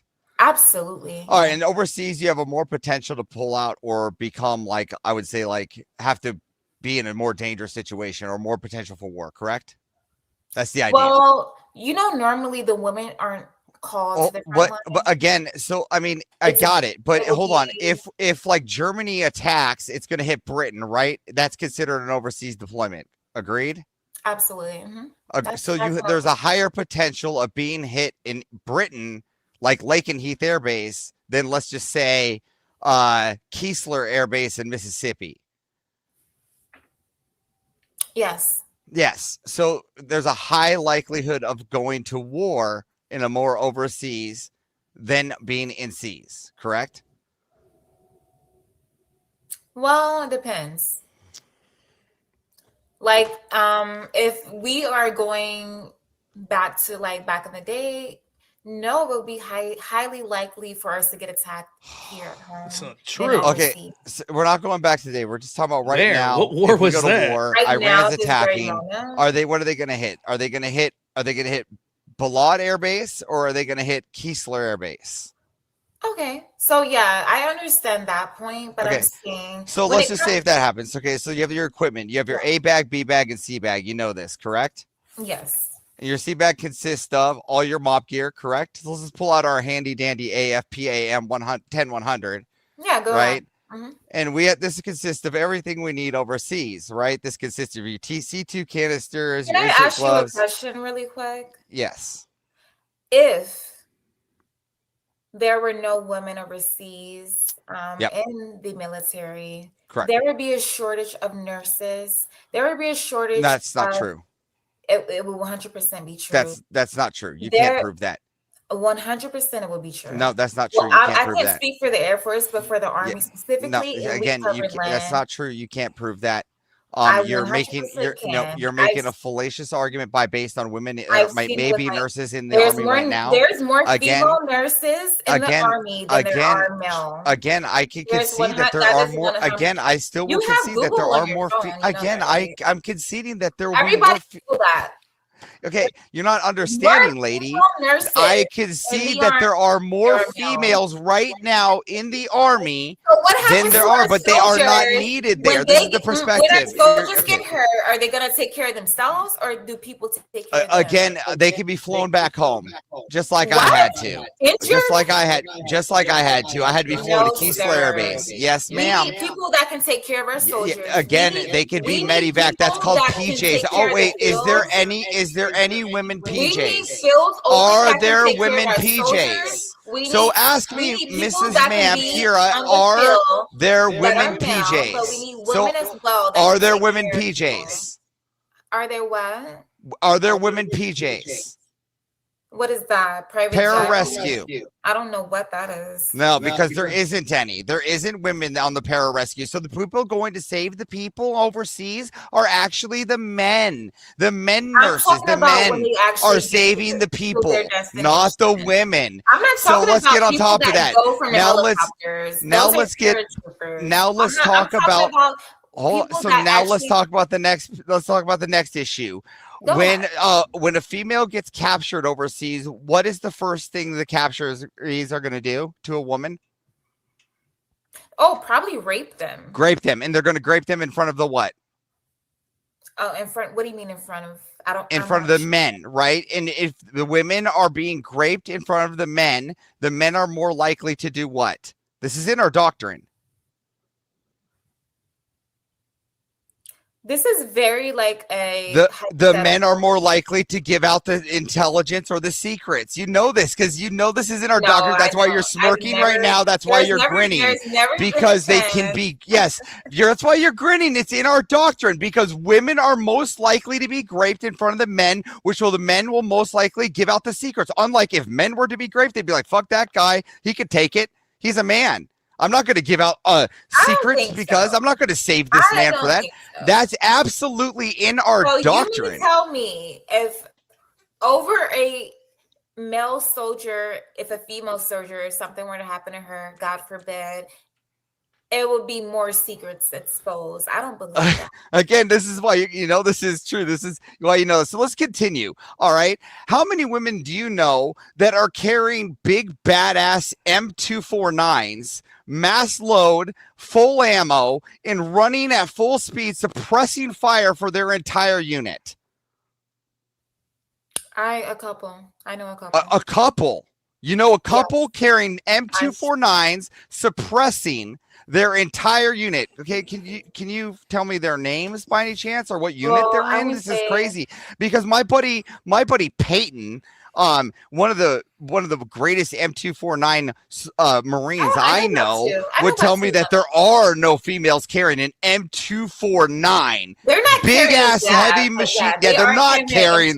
They're not carrying. They're carrying an M4. They're carrying little pew pews. Yeah, M4. Don't say they're carrying an M249 because they're not suppressing for these big. These are the ones that need 5,000 rounds of ammo on their back, 400 pounds of fucking military might of suppressing fire, sweat coming off their fucking brow, suppressing hundreds of men on the field on one man's shoulder. A woman cannot do. A woman cannot do. Here, let's get to the next statement. Let's get to the next statement. Let's get to the next statement. Tactical rescue teams, all right, the safety people, the people that you claim to be the medics, all right. Where are the women on that? I didn't claim to be. They are. Okay, where are the women jumping into the battlefield then? Where are the pararescue women? Where are the combat medic women? So there are no combat medic women. There's just nurses that they have at bases. Which we could send those home, and we can send the combat medic guys. See, and now we can send the combat medic guys back overseas instead of sitting at home like they're doing now, and we can send the nurses back. The nurses can just sit at home, and they can manage the guys that come home, and they can take care of us. They can give us the ice cream. All right, they can be contractors, and they can give us the ice cream, and I'll be like, Lieutenant Dan, ice cream. And I can do that, right? Me and you, we can play ping pong. You'll be contracted, right? When I get home, right? And then the combat medics, the men that can carry the pack, right? They'll go overseas. They'll be the military. The men that can carry the pack, they'll be the nurses. I want the nurses that can carry me. I don't want a little girl. You understand that? How much do you weigh? What? 183. I can carry you. I'm glad you can. I'm the 5'3" accountant can't. Okay, well I'm 5'7", so you can't carry my. Listen, I got a buddy by the name of Matthew, and everybody knows him in the Crucible. Do you think He is. Hold on. He's 6'10". He's 6'10". You can't carry that man. There are women you can't carry a 6'10" man across a battlefield with my pack. You're gonna regret with my pack. Statement that women should not be overseas fighting, because women bring a lot of value when it comes to. What you want? What they bring? They bring value to me having sex with them in my barracks. No, that's their value. That's the argument. Not. He's absolutely good. Right. Then they can go home. Why? What? Then they can go home. There's no other value. Then having sex in the barracks. That's. It was being sarcastic. They're not worthless. They're worthless. There. They can't carry me. They can't carry the ammo. They can't carry the guns. You're they 180. They can barely carry the. But you have to carry me with my pack, with my rifle, with my stuff. You're not doing it. Do you care about your life? We need the guns. We need the ammo. We need the stuff. The sex argument. We need the secrets. He should push further because it's not just because her argument. Well, if there's one that could do it, I don't understand how you think women are even needed in the military. I can go on the entire military life without even having seen a woman. Through sex, through torture, etc. I'll be fine. I don't think it'll be fantastic. It would be a lot of people that wouldn't be fine. It would be a lot of people that would regret that statement because we bring a lot of value. No, just the women would regret it. Just the women. Oh, you know what? I even think about. You know what I would also think about is the silence in my sister flight, because I would just have a brother flight and I wouldn't have to hear the prattle during tornado time in some kind of fucking town where they're scared of tornadoes, and the men are sitting there in our lawn chairs with beer watching it, and we have to hear the women scream, hiding behind the men, the military women hiding behind the men that are in lawn chairs with beer, hiding behind the men. That's what they do. They hide behind the men. Well, maybe they do that in the Air Force. In the Army, they do that everywhere, woman. They do it everywhere, lady. No, man. We don't do that everywhere. Yes, everywhere, lady. The Air Force girls, but the Army girls, we don't do none of that. The Army girls, as soon as you see the bullets flying, girl, you would tuck tail and run. I promise. I promise. No, we're gonna shoot back, okay? I promise. As soon as you see the bullets, this is why you're laughing, because you are laughing because you know this is true. You're like, I'm a cyber technician. I was behind my cool little keyboard, and I put my cat card in, and I made sure to protect everybody on the base. But God forbid, if a bullet came my way, the men better line up and protect me because I'm the one protecting their cybersecurity. No, that's what you're saying. That's what your answer is I am going to protect. I'm protected as a cybersecurity specialist while the men take the bullets. I don't have a now you're too worried about your hair. No, I'm talking to Chad. I said I don't have a. They said a lace. I don't have a lace. Well, stop worrying about the Chad. Pay attention here, lady. Stop worrying about the Chad. Pay attention, lady. I need to wash my hair though. Why don't you tell me where anywhere outside of cleaning the outhouses, serving my food, or doing anything a woman is needed on a battlefield that requires any amount of fucking force?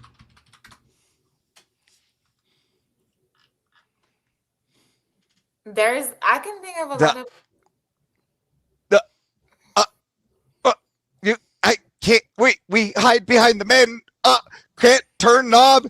I've never hid behind a man. How about we say this?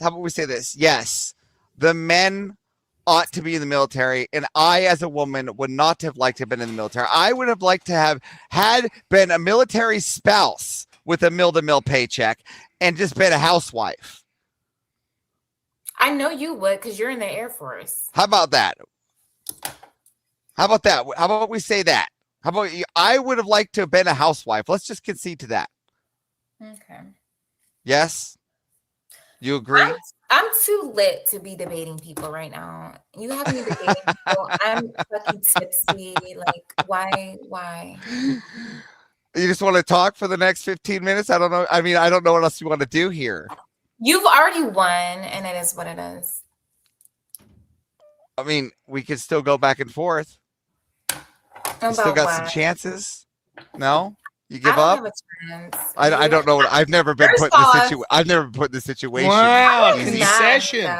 Wow. Wow. I don't know what to do. I don't even know how much time's on the timer. It's 14 and 9 seconds. 10 seconds. Yeah. You're lucky you didn't go against Rob. Give her the boot. This is. I'm lucky I didn't go against Rob. Yeah. Did Rob serve in the military? He doesn't. He still beat me in this one, and he didn't even do that. The problem, like, it's not that she doesn't have arguments she could make. I'm kind of in a loss, guys. Speakeasy, do you know how you want to move this forward? They said hit me with the military IQ test. I didn't surrender. I mean, I guess.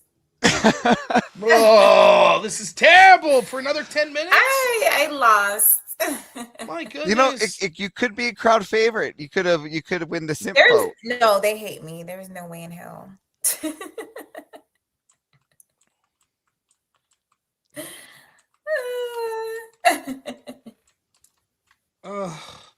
Well, it's been great. Yeah, the army. Yeah. And I just want. Well, I mean, a lot of army people are probably pretty frustrated that you lost to an airman.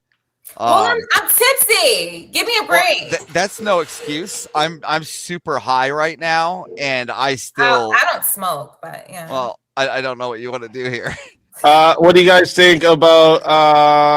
We already know what they think. Yeah, give me a new topic. I'll take it. Yeah, because like another 15 minutes was paid for here. So yeah, give me another topic. I'll take topic 2. The bombing of Hiroshima and Nagasaki, was it justified? I can go with not. I'll take the opposite. Oh. Okay. So wait? Does Kira think it was justified? No, I was gonna say no. Yeah. Oh, then I'll take it's justified. Sure. All right, go ahead. Keep going. You sure you want this side too? It's much easier to take the justified side. Well, I'm gonna go with what my morals are, and my morals think that it was not justified. If you're going to drop a nuke on a place, I believe it should be for those specific people that actually did something, and not for the innocent civilians that have nothing to do with what the attack, came on Pearl Harbor. So. Wait, so are you saying that we shouldn't have attacked just those locations, and we still should have used we should have attacked only military bases or something like that. We shouldn't have never in a million years attacked. Was Stalingrad a military base? Stalingrad. Was Stalingrad a military base? It is a military base. Yeah. It's okay. Is Berlin, is that a military base? No. Okay. Well, at least we're getting somewhere. How about London? Is that a military base? No, it's a city. No. So do we agree that all 3 of those places were places that the war took place in World War II? I'm talking about dropping nukes on a whole city. Okay. I believe. Okay, well, we're talking about targets of war first. We'll get to the nukes here in a minute, but let's talk about targets of war. You said that those were not eligible targets for war. No. And I want to make sure let me say that. Let me restate that. All right. There should have been war. There should not have been nukes. Oh, okay. So we were able to hit Hiroshima and Nagasaki, but not with nukes. There should not have been nukes. Absolutely. But we could have hit them with whatever we wanted. I think there should have been ground troops. I don't think there should have been nukes. But we could have hit them with whatever we want, just not the nuke. I just want to be very clear. We should have hit the soldiers that, yeah. Oh my God, I'm so happy you watched me. The premonition was just talking about this earlier. And I should have paid you. This is why you pay attention to base grandma. Because 3 days before Hiroshima and Nagasaki, there was the Tokyo bombing. Have you heard about this? Where we dropped the bat bomb. It was actually 30 times more powerful than the nuclear warhead. You can look this up. It's called the bat bomb. It's my favorite bomb. All right. Now, could I have not dropped the 2 nukes and now replaced it with the 30 times more powerful bat bombs in their place? No. So the nukes were actually generous of us because we didn't drop more bat bombs then. What'd you say? Generous. Wait, would you say it was benevolent of us to use the nukes? The nukes Okay, not only did so- they like hurt people at that very moment. So then we can use the bat bomb. Aftermath was so bad. But now we can use my favorite bomb then, right? We could bat bomb them to hell. All high heaven, right? I didn't say bomb the civilians, bomb the. Wait, hold on. But wait, hold on. But now we're back to what's targets, right? Is Stalingrad a place where we had war? That we had war? In World War II, did the Allies have war at Stalingrad? Oh yeah, the Allies. Okay. All right. And did the Allies have war at London? Well, we didn't specifically attack London, no. So none of our people were at London? Yeah, we were there. We didn't Okay, so but people were attacking. Okay, how about like Berlin? Yes. Okay, yes. So cities are war zones in world wars. Would we agree? Of course. So, and would we say that London was getting pretty well shelled? Yeah, but we didn't nuke them. Again, do we have to? Again, I won't use the nuke then. Can I use the bat bomb then? I will concede. Sure, as long as I can use the bat bomb. Oh, he concede. Do you agree that I was then? Now I'm allowed to use the bat bomb, which is now 30 times more powerful than the nuke at Hiroshima and Nagasaki. Absolutely not. I feel like wait, hold on. But why? Because you just said no nukes. Why is because it was around people that are innocent. It was Again, people were innocent in Stalingrad. People were innocent in London. People were innocent. Again, I don't care. I'm speaking now. I got it. I got it. If we're gonna bomb someone or a country, it should be shut the fuck up. It should be only the military. It should be only there.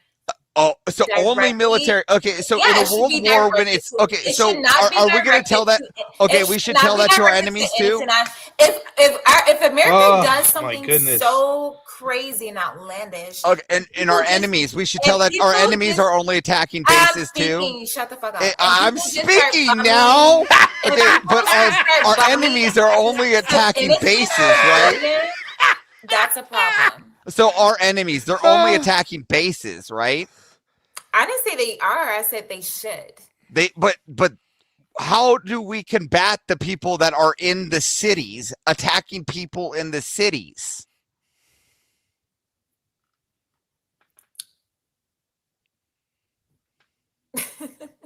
There's no smart bomb technology in World War II, lady. Yeah, I don't know. So you can see that we can use the bat bomb. I don't think that's right, honestly. No, okay. So then our benevolent American selves said, you know what? The bat bomb was too much in Tokyo. Let's bring it down a step. Let's just use this nuclear warhead. I mean, this is going to be less. It's 30 times less. So I think it's benevolent of us to have hit them not once, but twice, since a bat bomb would have been like 30 of them motherfuckers. So you think it's right to kill innocent children? In war, I think it's right to kill whoever the fuck is in my way. Hashtag free Ben Roberts.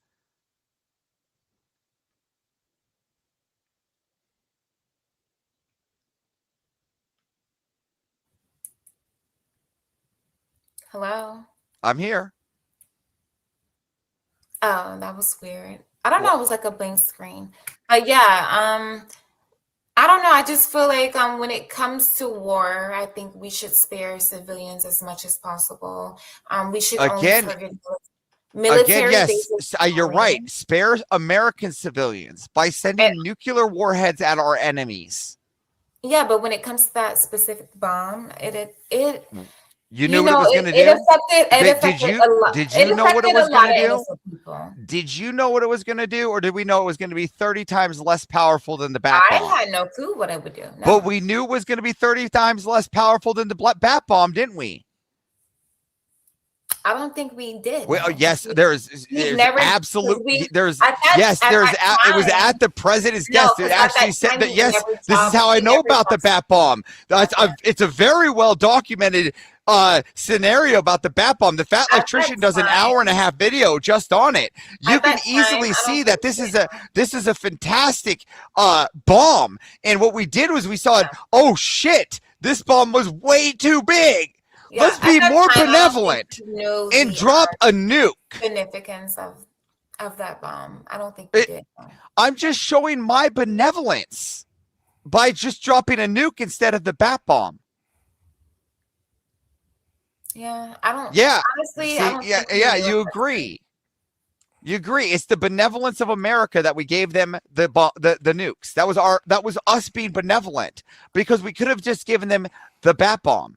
And it would have been far, far worse, with no survivors and burn victims for years upon years.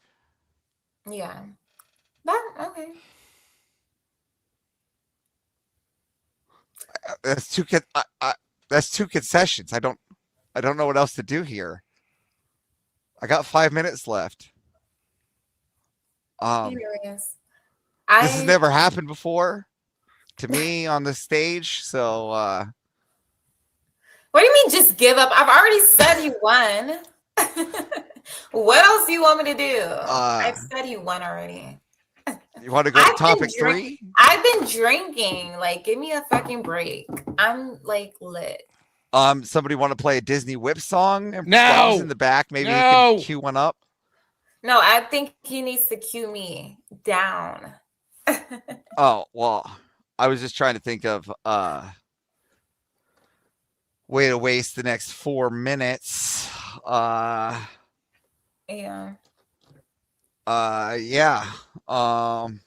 Anyways, so what was your job in the Air Force? Oh, that is for me to know and one day you to find out. Oh, so it's a secret. Okay. Are you still in the Air Force? No. Oh, okay. I just find it more fun for you to be more curious about it. I think you worked, and I'm not sure. You give me. And with the last 3 minutes, you can both give your opinions on what you think about the current war in Iran. Go. We ought not have one. Yeah, I agree. I think the current war. I think the current war is not going to work. I don't want to send American civilians to go die. I think we should just shell the shit out of them and call it good. But yeah, I've said that from the beginning, though. I think that the current war, I think that if it makes sense, yes, we should send troops, but it doesn't make sense. We raised our gas prices. We fucked up our economy for no reason. And the Strait of Hormuz is still... Here, I got one. Were you married mill to mill? Were we what? Were you ever married mill to mill? Married? Yeah, mill to mill. No, I don't even know what that means. Do you think that women should still be in the military if they're married? To mill to mill? I don't even know. What is mill to mill? What is military to military? Oh, yeah, of course. I think there's nothing wrong with that. So you think the woman should still stay in collecting double check, double BAH, double BAS? Well, the man is too. So, yeah. But even though the woman's at home with the kid? Yeah. If she's in the military and fighting for her country, yes. Yeah, so we should pay. Why do you think we should pay for that money?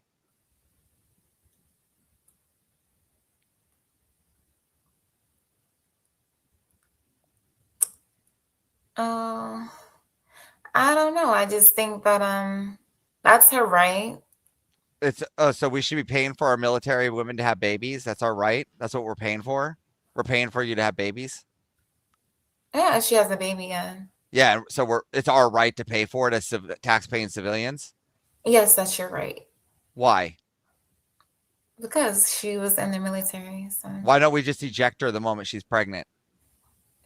Why are you being an asshole? I'm just trying to get a topic here. I'm just trying to get something I know you'll disagree with. I think that if a woman is in the military and she has a family, then she should be supported. Just like if she gets injured in the military, they need to pay her. Okay, so do you think that? Same question. Do you think that if a woman gets pregnant, and she does nothing, and the man walks out, she should just be supported by the country? Like the country should just pay her bills? Well, if she's not doing shit, no. Okay, then why should we pay the military lady? Because she's in the military. She's doing things with her life. At home. What do you mean? Well, they're at home. She's just they stay at home. Well, they get 9. They get 9 months at home, right? And then they get another 6 month extra leave, right? Why? Have you ever pushed a baby out of your vagina? I don't think so. My wife has. She was back to exactly. She was back up and being a housewife in what 5 days. Oh, that's sad. What? If you go to Dubai and you have your baby. Listen, but my slave, I have a perfect slave, right? She got up in 5 days. And a perfect slave? Yeah. I don't think she would like that word. What? You don't think my slave would like that? That's what you call her? Well, I mean, she is sequestered into her cage. What do you mean? Like she's in my cage, right? Of 4 walls and a door with some windows. This fucking guy. By the way, I do have a question. I'm gonna let it get to 31 minutes just to see if there's a solo judge. I do have a question for people like Kira and the grandma. What was your thought about the Japanese when they used to burn American POWs in the pillboxes? Did you ever hear about that? They burnt them alive. When did they do that? You ever hear about that? When did they do that, though? During World War II. Okay, when was that? Towards the end of the Pacific Theater, before the bombings, what happened, especially when the Allied nations were starting to make advancements on the islands, the Japanese did not want to release their prisoners, so they put them all in pillboxes that they had, which were made out of concrete and not wood, and then they basically took flamethrowers. You think that's funny, right? I'm actually laughing at the chat. I wasn't laughing at you. Oh, okay. I highlighted Josh's super chat. I'm not laughing at you. I wasn't laughing at you. I was laughing at the and then I got to throw a challenge. That's about right, Everest. The bat bomb was never used in Tokyo. It was discussed. It was theoretically going to be done, but then the bat bomb was used. No, it wasn't. That's a crazy name, bro. I'm just realizing the name now. Hold on here. I had to think about it for a minute. They couldn't control the fire. That was the reason why they wanted to do it, because there wasn't a lot of wood buildings. All right, chat, real quick. Chat, I'm putting the poll. You don't even need to put the poll. I already know. Well, it's how it goes. You have some faith in yourself. You don't have. I already know. I already know. If you would like to vote for this woman right here, you are voting for Kira on the poll. And if you would like to vote for this man right here, you're voting for Avarice on the poll. Chat, get your votes in right now. Okay, I guess they tested him. You're making a strong point for no women in the military if you're going to give up that easy. God damn. Well, guess what? Yeah, that's why you hide behind the men, right? Hey, I'm a physical competition person. I'm not like a political competition. That's a good Avarice. That's a really good critique to your argument. You should address the super chat. What? Being really good. Pregnant women ought to be infantry. Are you joking? Well, we gotta heaven max. We have to heaven max. She doesn't understand heaven max doctrine. Thank you for the people that did vote it for me. I love you guys. Yeah. You do realize though, physical prowess. Y'all know I not lost. Enough. It's okay. You have to have mental acuity, right? This is why all the mental people that they're allowing into the military if you're conceding, it's not kind good. of hard. Yeah. I think I take a scrawny Steve Rogers who drops on a grenade anytime the avarice with the "I'm speaking now" reference, I think, is fucking. Yeah, chef's kiss. That was good. That was good. That was Why were good. you? That was good. You're being very rude, Well, interrupting. I don't feel us. bad because I'm a little tipsy. Why are you I interrupting? think if I was completely sober, I would. I had to give a throwback to you, Rob. That was it. No worries. All right. There's more. You're not the only one tipsy, and you're probably not the tipsy one on the panel. Okay? I would have got this little Air Force punk. Little Air Force punk, she said. Yeah. Yeah. People in the Army call the Air Force like the little what you call it, like Yeah, but you know what? You know why the princesses of Army, the military. Y'all are their you know why princesses. the Marines are always brought in to be the sharpshooters? Because Army can't shoot with the shit.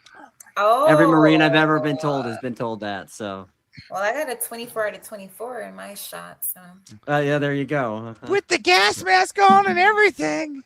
She was tipsy. You should see my shot record.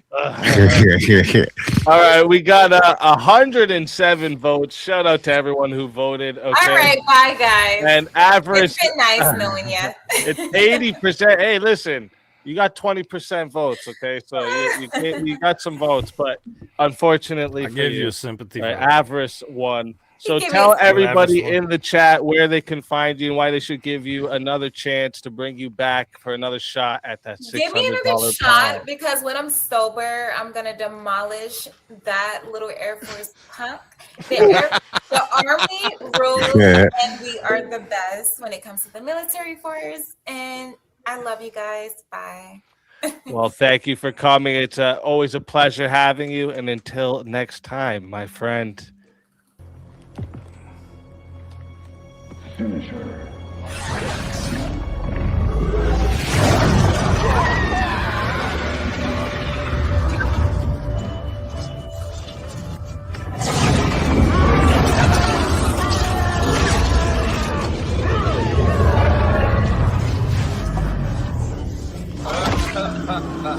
Fatality. Another soul added to the safe of souls. And that's how it goes on Verbal Combat Friday, baby. And now let me bring another in from the green room. I want to tell everybody this green room is stacked up right now. Okay, we got a long list of people here in the back, just so everyone in the chat knows. So if you want to get those 1v1s, get more people up. Dang it, that would have been so funny. Eli wanted to do a name change. Good job, though, Avarice. Good job, Avarice. Wait, did I miss a name change from Eli? No, he said he was going to, but then she got voted out. Oh, He was okay. gonna do a name change to GI Gemini. Or Okay. Jemima. GI Jemima. Bro, that's actually kind of fire. But let's bring up the next fight.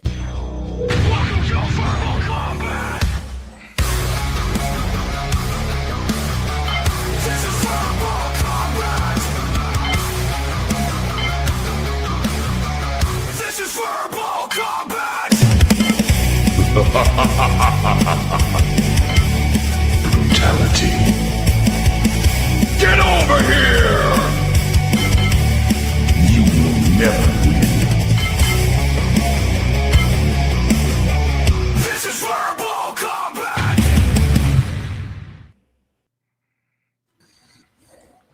Tyler, Bob, welcome to the show. Let's fucking go. I like you. Not this fucking guy. Not this fucking what?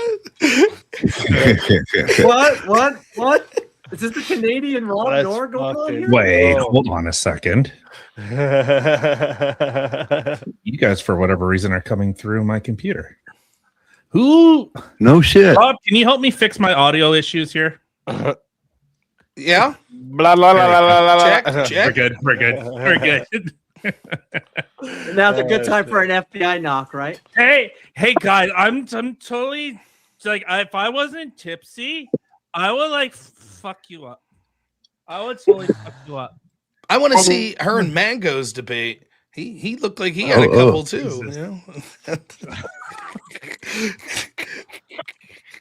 Oh man. Yeah, that was wild, man. I was like, nah, we're not doing that all night. was nice. How far away from 10K are you, Easy? You're not going to do it, so I'll bring it. What? How far away from 10K are you? Subs. Oh, I was like, wait, what are you talking about? Your subs, Easy. 10K. I'm looking at it right now. I'm looking at it right now. I'll tell you the exact. You need We are at everybody to sub we up. are at So exactly party. 9,838 subs. Look at that.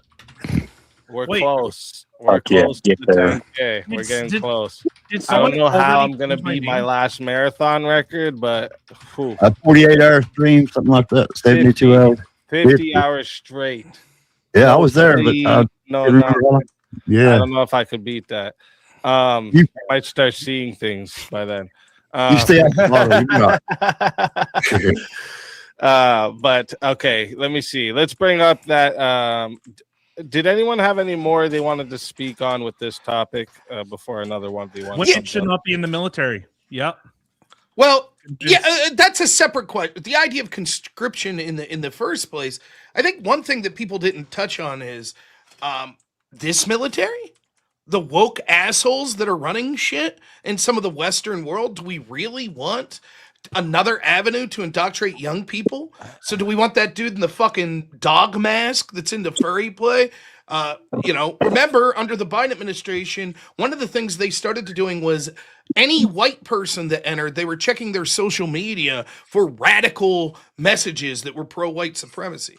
So one question I think we ought to ask is, given the world we live in now, where these places are becoming indoctrination chambers when the wrong people are in office, do we really want to make it mandatory? That's a great question. I don't know. Not only that, Rob, you got to think about one more thing. Do we want to give these woke lefties that are in charge, that are running our military, the highest, or the most amount of soldiers you could possibly have? Yes. In the most powerful military the world's ever seen. No. Yes. Yes. You know why? No. Here, I'll tell That's you why why. Jim Bob doesn't have them. I took them. All we got to do, you just got to turn the key on the whatever, on the doll's back a little bit. I heard that they like Donald Trump. I heard that they actually don't like women. They hate gay people, and then they're gonna all the blue hairs are just gonna go. Just on Rob's point, to expand on Rob's point there about the quality of the military, Rob. If the military was a high quality military and it was running the way that you would feel would be appropriate, would you then support the idea of compulsory service for all citizens? I would say no. On most circumstances. Here's circumstances I would. If you're a smaller burgeoning country that's surrounded by hostile nations, it makes sense. From the perspective of like the United States, I don't think that it makes sense. I don't think our problem is a lack of bodies in the military. So what I would prefer is incurring more benefits to the people that serve honorably. Now, the other thing that we haven't talked about is I don't want to besmirch any of the great people that I know that watch, that have served in the military, and my default is anyone who served did more than I did, so I'm not trying to insult them. However, we have to be honest. There are a lot of people that have signed up for service that didn't see active combat, that are grifting the system, that are getting fucking billions of dollars they're siphoning out under fraudulent medical claims. And so the question is, do we really want to add to that? Are we going to have a system where 80% of the world says, or 80% of the country says, I have carpal tunnel from my secretary position when I was forced into service, and they'll pay for me the rest of my life? So so you're bringing up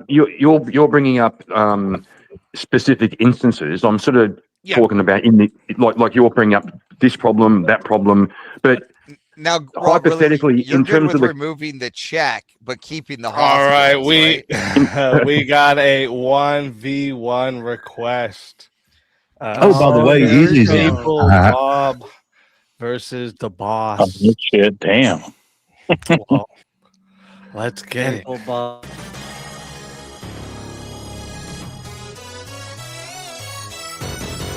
I assume the boss is speaking, right?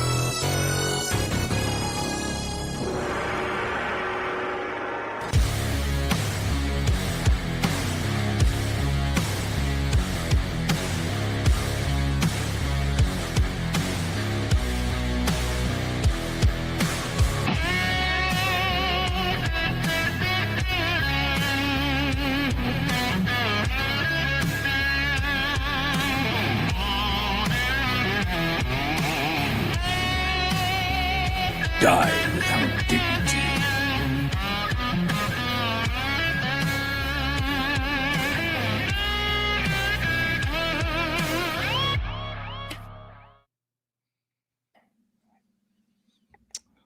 Well, I hate it's to tell me you, and you, friend. I hate to tell you, Speak. You're fucked. Damn. I know. All right, I don't know what guys. to do. After this, I'm going to bust out. If Do we you want to go on this topic? What was your side on that? We topic? need another Did you say yes or $152. In actuality, mandatory conscription, no. You're on no? Can you guys hear me, by the way? All right, I'll go on yes. In my audience? Makes it easy. Okay. All right. So chat, reminder for you all, this goes to 5 minutes to start, okay? If you guys want to add on a minute, it is 10 to add a minute. Okay. It is 60. I am not if you sticking wanna be around the all night solo regardless. judge. I And want to if give we other people don't a get chance solo to judge, win. it goes to the chat poll, and the loser of the poll will lose their soul. Tyler, good luck to you, my friend. You as well. Conscription. Okay, I'm going to take a pee break. I'll be right back. You'll hear writing them, it down. Yeah. I'll leave it up too for a little bit here. I guess since I'm on the affirmative. Okay. Yeah. So first off, I'd go. I'd start with the fact that it like increases our national security, right? So like a trained population obviously makes it way harder to actually invade or even threaten our country, right? One of the big things is just the fact that like a lot of our citizens are strapped already makes us a deterrence in this way. Imagine we have all of our citizens strapped and trained, right? So like a professional army, right? Like the army that's professionally trained to do that, they can be defeated, right? But like if you have your whole nation trained, it's nearly impossible to actually be conquered, right? Right, but I think with conscription that's obviously I let's see if you agree with this. Conscription, that's more in a defensive type manner. Would you agree? Like conscription is like we are being invaded, so everyone you got it. No, you think it's like whether it's once you hit 18, I think you should have a 3 to 5 years. Yeah. Okay. So that's where the mandatory military service comes in. Yep. Okay. So do you want people that are, say, religious, that don't feel that wars or fighting are within their nature and will do everything in their power to sabotage? To sabotage? What do you mean? Whether being in the military, whether they make up some like type of condition that they try to get themselves out of, or actual sabotage. Like, I don't like wars. I will do whatever. I will unload my gun and I will throw it at the enemy. I will do everything. Don't you? And they go to prison. Okay. They'll be punished for that stuff, right?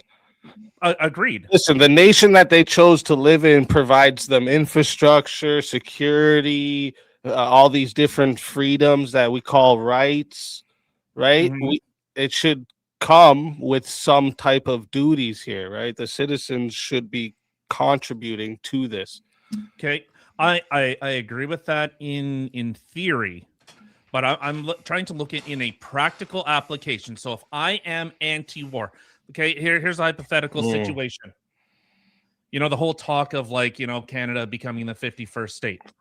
And people were saying like, oh, well, all the boomers are going to line up at the Canada-U.S. border and we're going to hold our guns that the government took away from us.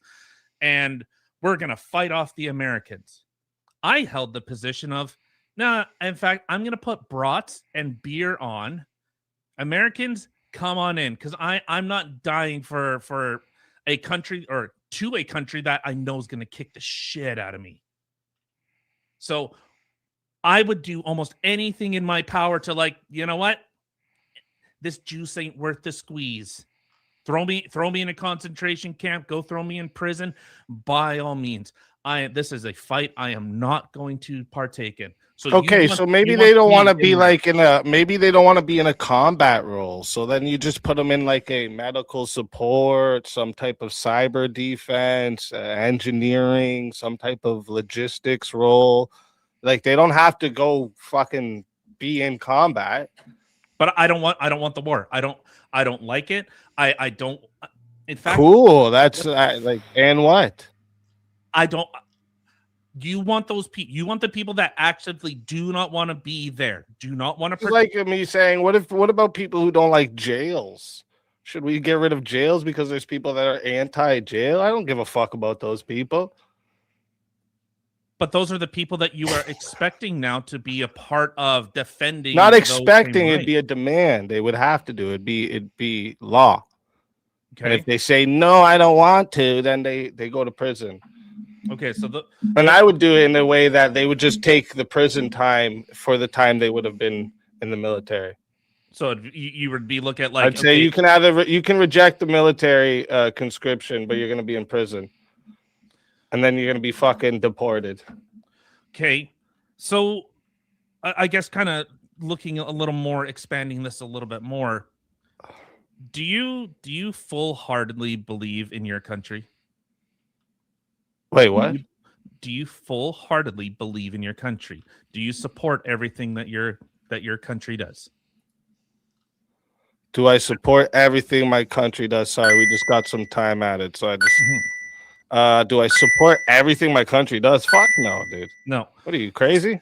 So if our country is now implementing things that you vehemently find reprehensible, do you still want to participate? There is many things I find fucking reprehensible, and what I'm doing is I'm trying to inspire the culture. It's part of the reason I made my channel. It's part of the reason I do the debating. It's part of the reason I'm trying to inspire the culture to vote for the change, right? Because like me as one person, I'm not about to go Rambo on the fucking government and take over everything and make the rules myself. That's not how it goes. All right. So you have to inspire the culture around you. But I don't know what this has to do with like with what we're talking about. Well, the expansion is that if government demands, hey, speak, you know, I heard a couple Yanks are getting a little uppity. We're gonna go take them on. You're just gonna you got it, champ. I'm doing it. Are you talking about like if we had to go to World War and that kind of? Because that's a whole like that's not what I was arguing for, but I agree with that too. Not even necessarily a world war. If like, hey, you know, within Canada, hey, we're buddying up with China now, and America doesn't really like that. Well, what if America finally steps up and says, "Okay, we're done playing this game. Speak to the front lines. You go." Oh, me personally, you're asking. Well, like, see, as a dual citizen, I'm gonna have to tell Canada, sorry, y'all. Yo, me and my family going to America. We fucking you up, yo. Son of a bitch. Fantastic point. But I think exactly you would actually go, you know what? No, I want nothing to do with this. But this is all regardless of this is whole like we're getting into a whole different argument here. The whole thing is like I don't think like you've even contested with the national security, right? Do you think your few people that are going to be anti-war and just don't want to do it because are going to be is more important than the security of everybody? Like, is that like that's your argument to the national security? I think you want people in the military who, whether they believe in the message, believe in the ideals of a country, that I think that's why America's fighting force is so powerful. It's because people want to be there. Look at the conscription that's going on within Russia. It's guys that literally get to Ukraine's front line and they're like, fuck this. They throw their guns on the ground. They're like, no, I was forced to fight. I was actually in prison and they forced me to do this. So not only are you losing military, you're gonna say anything when they're about to drop a fucking bomb on you, guy. What are you talking about? I don't give a fuck what some Russian like that.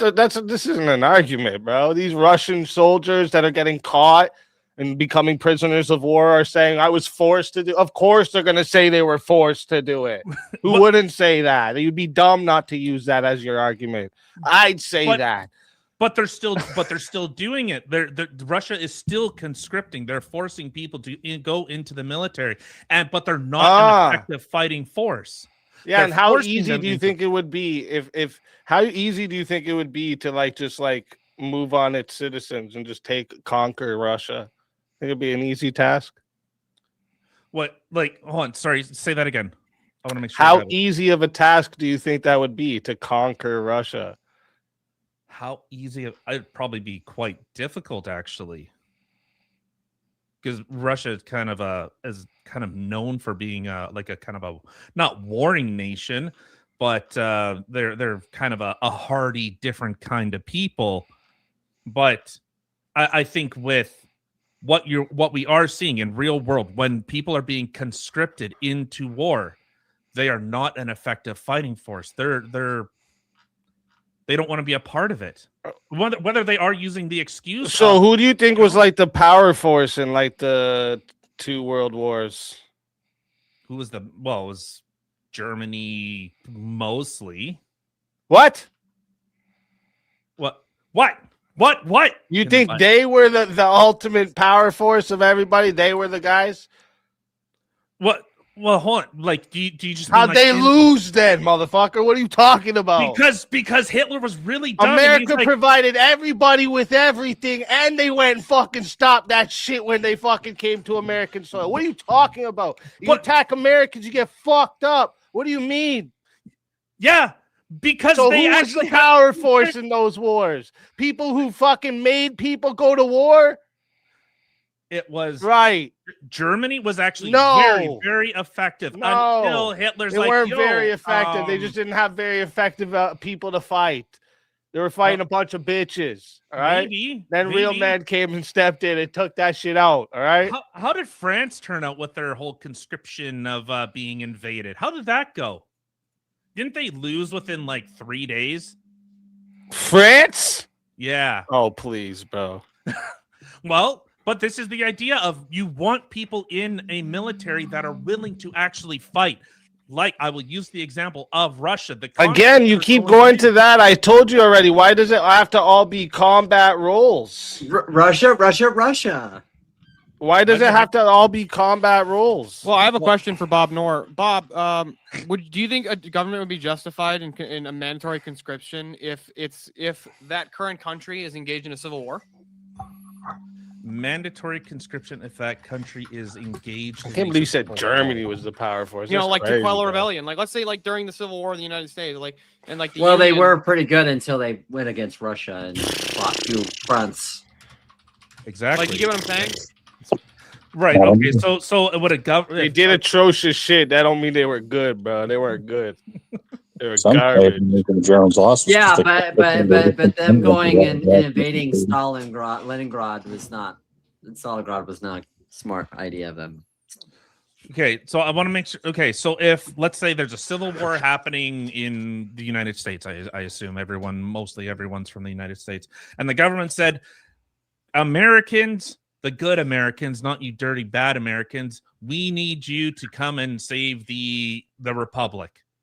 And we're gonna round you guys up, and we're sending you this direction, right? That's what you're saying. Let's say it was a perfect north-south split or east-west split, like the Civil War of the United States in history. In the 1860s, would the Union have been justified in conscripting soldiers to quell? They did do that. They did. Well, shut up. I don't know if he knows that. Well, I know that they conscripted, but it was something only it was 10% of the total population actually. Yeah, and it was mostly immigrants. They forced immigrants to fight that war, like the Irish. Steelboy's pulling a Monty Python over there. He doesn't know that yet. I still don't think you even contended with the whole idea of it being a deterrence. He said he's already got one. So your whole country doesn't get fucking conquered. Well, why isn't the United States conquered? Because it's actually the citizenry has a very nationalistic. Yeah, most people are strapped. That's probably one of the reasons. No, the United States isn't conquered because Not only that, the United States isn't conquered because it's actually really hard to invade on either front, on any front, actually. You've got Canada above us, right? It's really hard to invade from coming from the north. Then you've got East Well, you would West, be you've got fighting both if you fight one of both. them. You've got the Appalachian and the Rocky Mountains on either one of our coasts. It's very hard to break through a mountain range. But real quick, chat, I am putting the poll into the chat right now. All right. If you don't see the poll, go ahead and refresh. You'll see it then. If you want to vote for this man right here, you're voting for Tyler. Vote for me. Fuck Speakeasy. Fuck him. He's old. And He's an old if boomer. you want to vote for this man right here, you're voting for yours truly, Speakeasy. Get your votes in chat. All right. I'm starting that timer up right now. Hey, Bob, have you seen Hacksaw Ridge? Maybe like The Mel many Gibson, years ago. It's a Mel Gibson movie about the Seventh-day Adventist who was a conscientious objector to violence, and so he was a medic. And Yep. I've seen it. It's a pretty good movie. Yeah. That is a good movie. Mel Gibson Andy made that Garfield was a fucking treasure after that, man. That was amazing. Desmond Dawes. Yep. Yeah, maybe I haven't seen that one. It's a good movie. It's worth the I did time. not know Good that was movie, I directed by recommend Mel it. Gibson. I love that movie. Yeah, it's directed by Mel Unbroken. Gibson. Yep. I was about to pop on Unbroken, and then I almost forgot it was VK. Now I'm like, If you haven't seen it, it was awful everywhere. Yeah, I haven't touched this game in 20 years. I've been playing Diablo 2. I'm just throwing it out. The remaster. That's not surprising. Yeah. What do you mean that's not surprising? Fuck you. You're like 5 years old. You shouldn't even be here. Exactly. I play modern games, fucker. I play Fortnite. No, I actually hate Fortnite. Oh, yeah, you look it. I hate Yeah. Fortnite with a passion. No, I He play, looks like a Fortnite dude. dude. I have one tattoo and it's the Skyrim logo. Okay, Bro, I used to kill Fortnite. Not even kidding. Don't get me started on Skyrim, okay? Daggerfall, bitch. Daggerfall. What's Daggerfall? That game. What's Daggerfall? I know Daggerfall is the Daggerfall. second game in the Elden Ring Yeah, series. that's right. That's right. That's Follow- right. Scrolls, it followed from Arena, and then following that was Morrowind. Don't right. Skyrim. Nerd alert.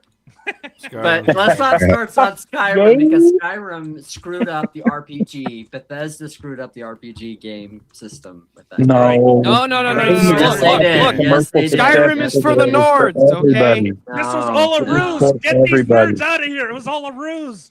They Skyrim's for the wants Nords, all right? Nobody wants the Morrowind. When you can level up on everything, that goes beyond what actual. And you're a Superman, and you can do everything in that game. Then no. Yeah, well, guys, my guy on RuneScape RuneScape is level 99, so you'll never beat me. Guys, hold on. Everybody in the chat needs to pay attention to this. Hold on. Look at Bob's background. See that red? He's a fucking Battleborn. He's not even a gray main. Yeah, I agree. 79 votes are locked in. Thank you to everyone who voted. And 76% said the winner of the 1v1 is yours truly. So, Tyler, tell everybody in the chat where we can find you and why they got to bring you back for another shot at the $600 prize. I couldn't even try and be a fake black drunk chick. I didn't even have the opportunity to be a black woman. So you got to bring me back. My black woman is pièce de résistance. It's fantastic. Of course, you can always find us every Monday and Wednesday, 8 o'clock Central Time. We're offended, you're offended. 1 o'clock Saturdays, same place, Rumble, X, YouTube. I don't know. We're around. We're here. We're queer. Get used to it. Hey, always a pleasure having you. And if they bring you back, you know, you're more than welcome. And until then, my friend.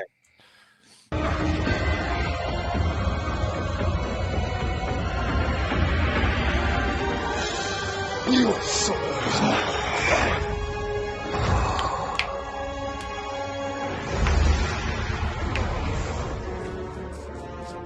fatality. Another soul added to the safe of souls. And that's how it goes on Verbal Combat Friday, baby. And now we got to bring up the next one in line. Let me get them over First, I gotta move them. Okay, here we go.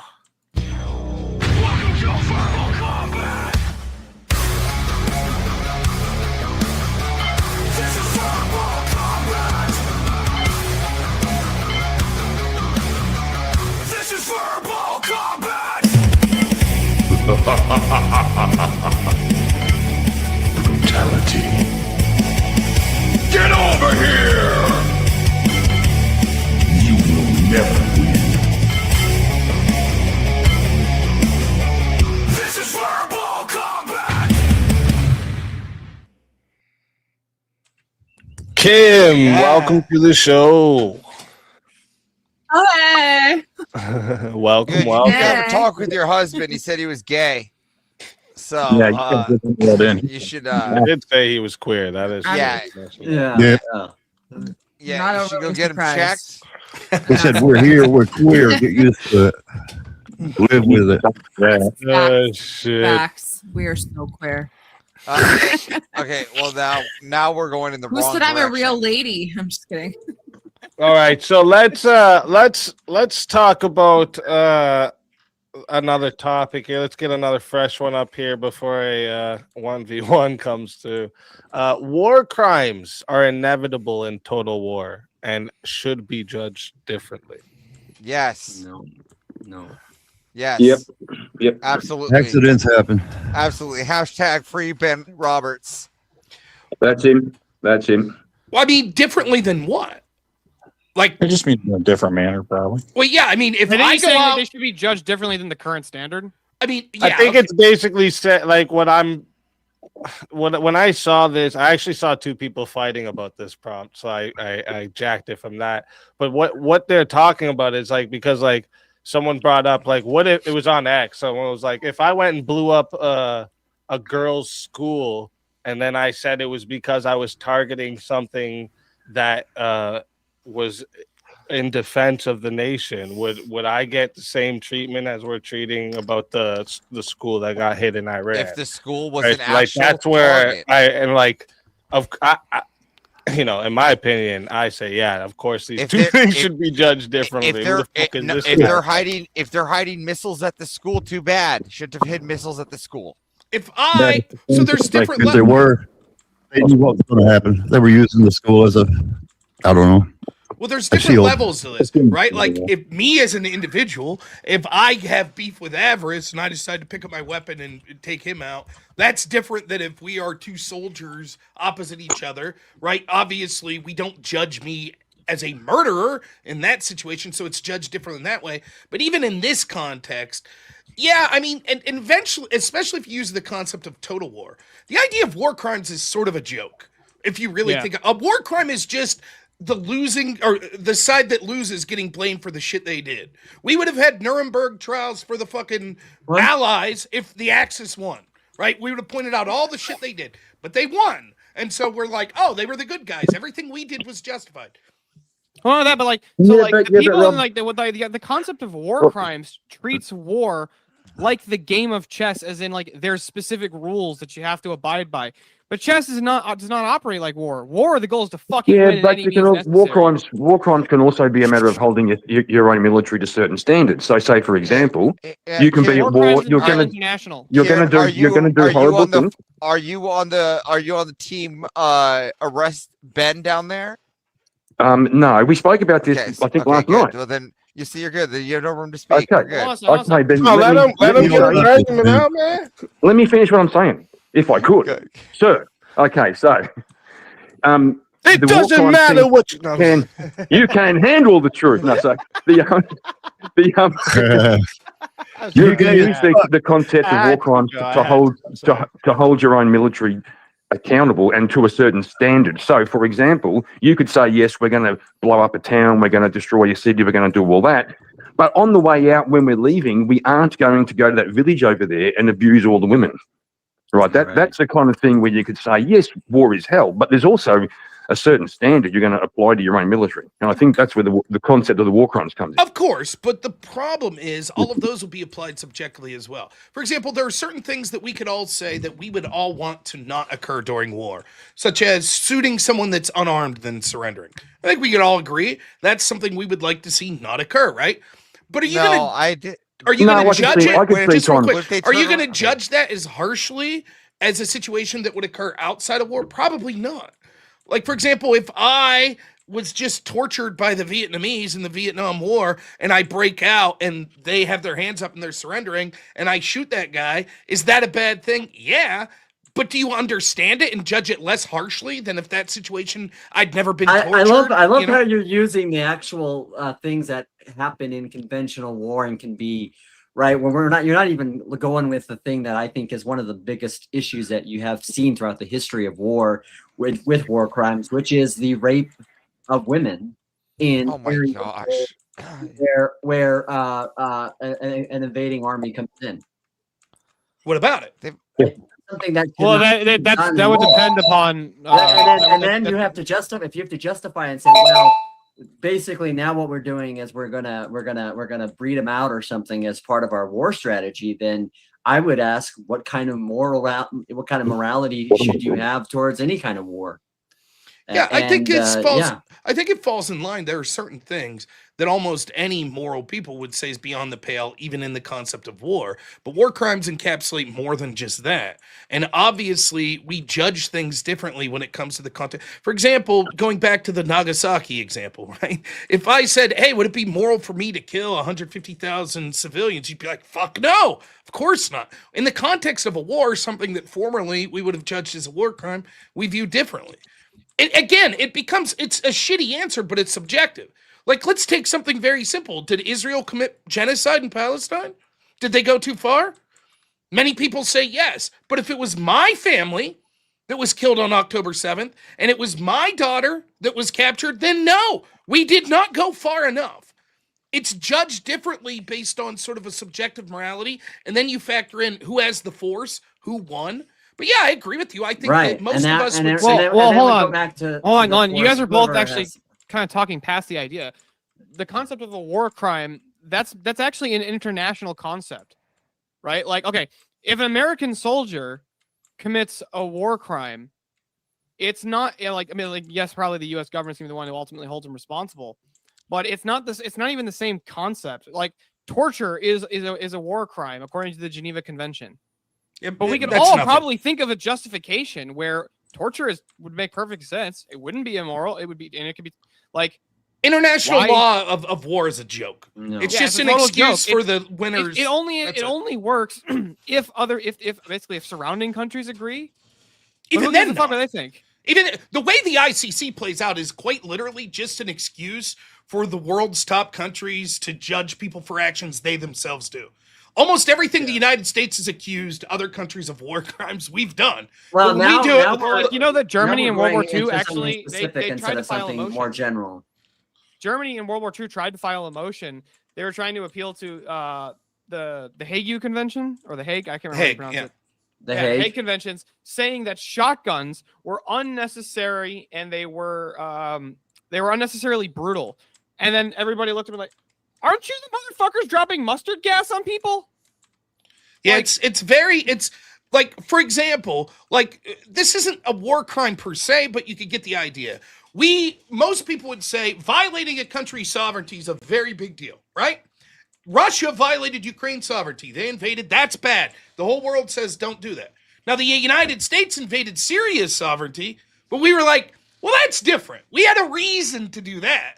Right? And so you can see what happens is in these international courts and all of this stuff, it's just these countries that have built this framework. And like ultimately people like Trump are right. That's like, okay, what the fuck are you going to do about it? Nothing. So the framework is built on these politician groups. And so there's no such thing as war crimes. Is that going to be? No, I didn't say that. I said that's the logical conclusion of what you're saying. That's not what I'm saying at all. I'm saying the way that it practically, that's not. That's not. He's basically saying war crimes are made up by whoever has the force and they get to declare that's not what war. Correct. What I'm saying is the way that it plays out practically when it comes to the international concept of war crimes, that's just a political process.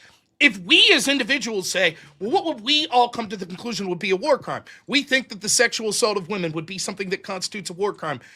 Okay, fine, yeah. That's not all that we justify as war crimes, though. I think there are certain things that we would say is always beyond the pale that shouldn't be treated differently more. For example, if you decide that you're just going to dismember babies, I don't give a shit that it was a war. What I'm saying is, though, the thrust of the concept is, yes, in general, there are many crimes that we judge differently if it's in the context of war versus the context of not war. And furthermore, it is inevitable as well, which is part of it. I think that once you have passions running high and people trying to kill people, there will be things that are done that we conventionally consider crimes, and it would be treated differently. And that's why the first part of this. All right, sorry, my bad. I guess I didn't realize this. Sorry, dogs. Yep. 1v1, speak versus steal. I don't know if they're trying to eliminate me or what's going on. You assholes. You assholes. Float you off the island.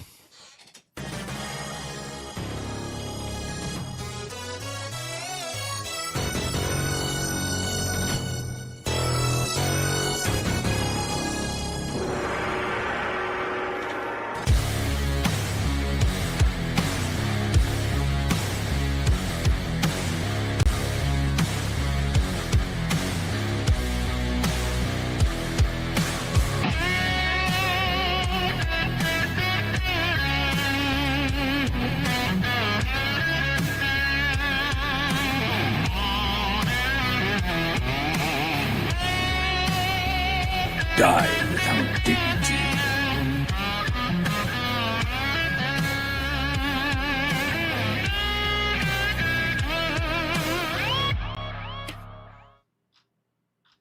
Alrighty.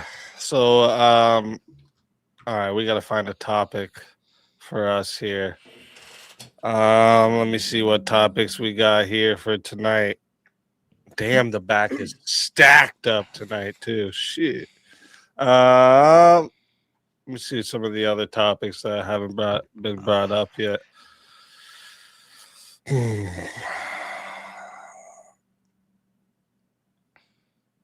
I don't know if I could take either side of this.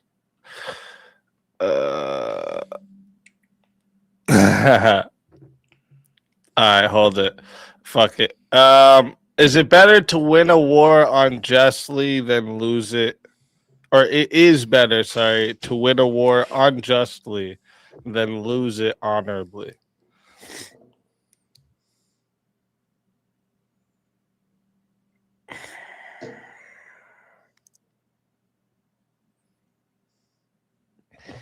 I would disagree.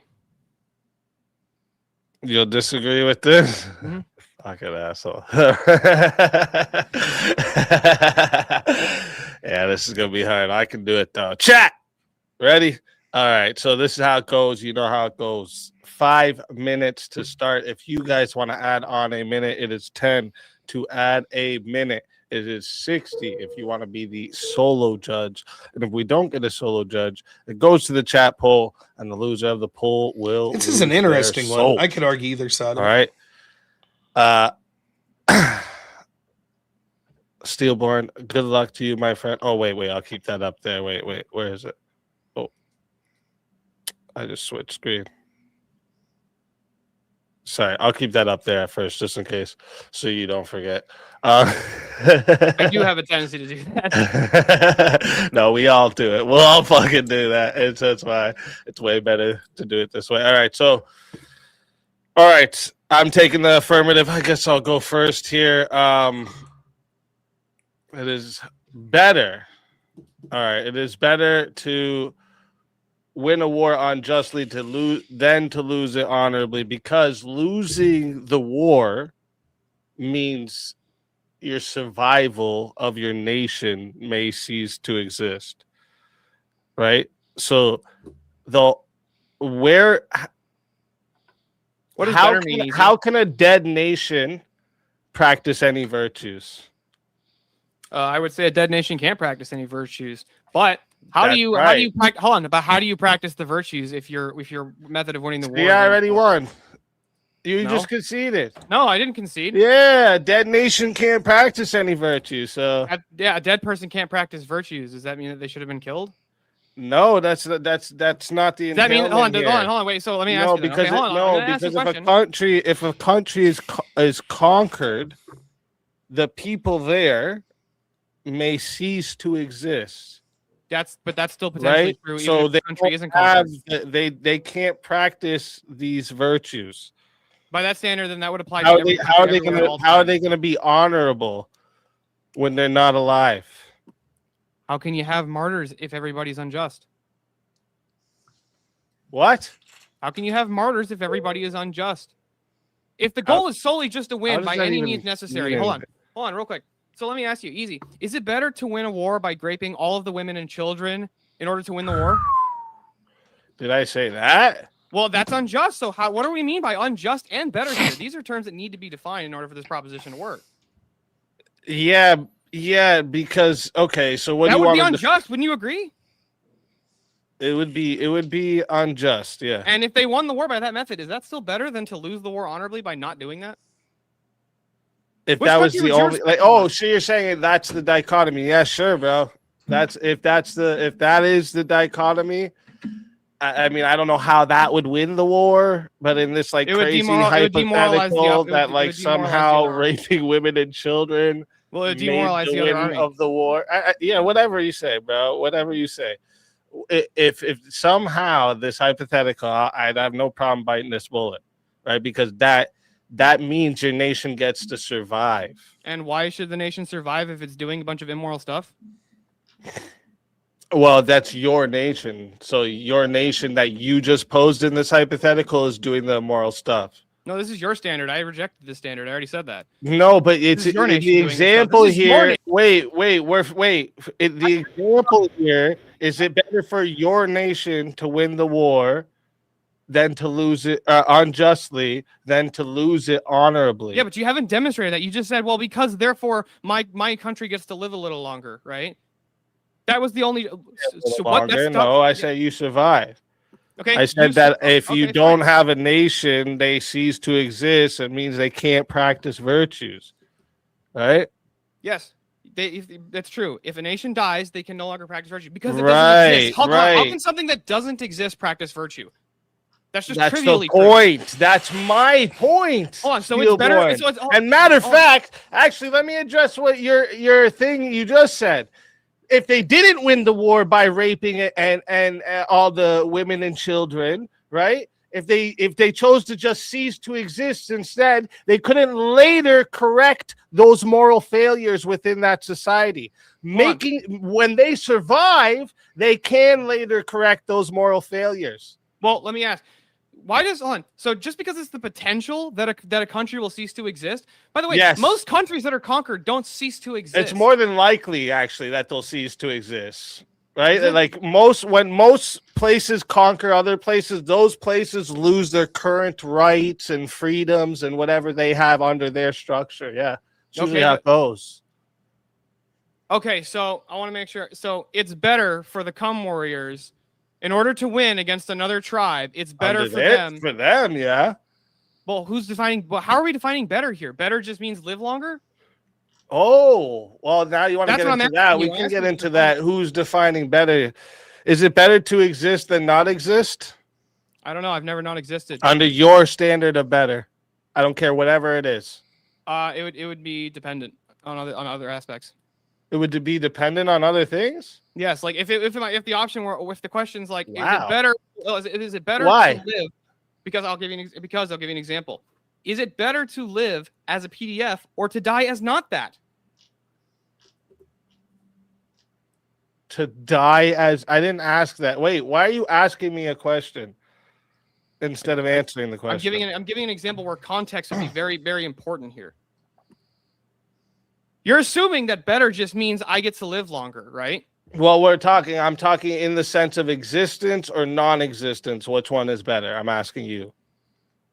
Under your standard of whatever better is. For people, I would say it's better for humans to exist. Okay. It is better to exist. Hold on. You're still in. So that nation would probably think it's better to exist than not exist. I got you. Even if I grant that, you're still assuming. Hold on, you're assuming in the proposition that it's better for it's better just because the other nation might be destroyed. I mean, how many nations have been conquered and the entire people group wasn't killed? Almost every nation ever that's been conquered. Lots, bro. No. Lots, bro. Every nation. Well, let me tell you a little bit about how Canada was started. They basically wiped out fucking every fucking there's very little natives left because of how many fucking tribes were just completely wiped out. That's what you've happened, got one example. The Roman Empire lasted 2,000 years. What do you think they were doing? They were not killing mass majorities of countries. If they had agreed to a placed king by the Roman Empire, they weren't. No, the way the Roman Empire did. No, that's why there was so many civil wars and shit. What are you talking about? What are you talking about, dude? The Roman Empire did not operate this way. Okay, you gotta remember, most of the Middle East was conquered by Rome. So they didn't conquer surrounding lands and then put the kings in place of those lands. You're telling me they didn't do this? No, a lot of them would just be vassal leaders. A lot of them would be vassal leaders. They left the current monarchy still operating, but ultimately that monarchy had to submit to Rome. Yeah. So the monarchy still governed the nation. They didn't go in and kill all the Jews, right? When Rome came in and took over Israel. That's not how that worked. If they had to submit to Rome, who's appointing them? So if Rome said, this king don't work, did they get to have that king or no? Was King Herod executed? I didn't ask that. Was he executed by Rome? It's a question. You're asking a question for a question. It's crazy. Because you're making a false assumption. You actually haven't even demonstrated. I didn't even make an assumption. I asked a question. You're assuming that it's better. Okay, you're assuming it's better to live to in exist sin. than not exist. Is it better? Yeah. Is it better to live in sin than to die in virtue? Ooh. Is it better to live in sin than to die? How do you die in virtue? How do you do that? You die. Can you give me an example of what you mean by this? Like you die as a martyr for Christ. Would you rather would you rather die as a martyr for Christ or live as a PDF? Yeah. Hey, Steele, has anyone who's lived a life of sin? Well, wait, now you're adding on things. It's not just the existence or non-existence. So yeah, of course it would be better to It would be better to die as a martyr for Christ, right? Right, of course, because you added on martyr for Christ. Okay. I didn't ask you anything besides is it better to exist or not exist? You're a Christian, you believe in heaven. Do you think that what does that matter? That's what doesn't matter to this argument. I'll explain what it doesn't matter to this argument. Would you let me answer the question? Don't stop filibustering. Let me actually ask the question. Filibustering? What's filibustering mean? You're just nonsense. You're just speaking nonsense, not letting the other person talk. You're just over talking constantly. You're not letting. That's not filibustering. We're just providing an example. Right now. Filibustering is giving you so many different arguments you can't. No, that's shotgunning points. That's shotgunning. Okay, you want to search it up? Yeah, that's a different fallacy. Shotgunning a bunch of points is its own fallacy. Okay, I'll search it up right after this. I got to put it. Hold on, real quick. I want my question here answered. Right. I'll answer it. Go ahead. You're a Christian, so you believe in Christian ethics and the Christian metaphysics for how salvation works and all that. So let me ask you something. Do you think that more PDFs go to heaven or not? I don't know. I don't make salvific claims. I mean, I didn't. That's up for God.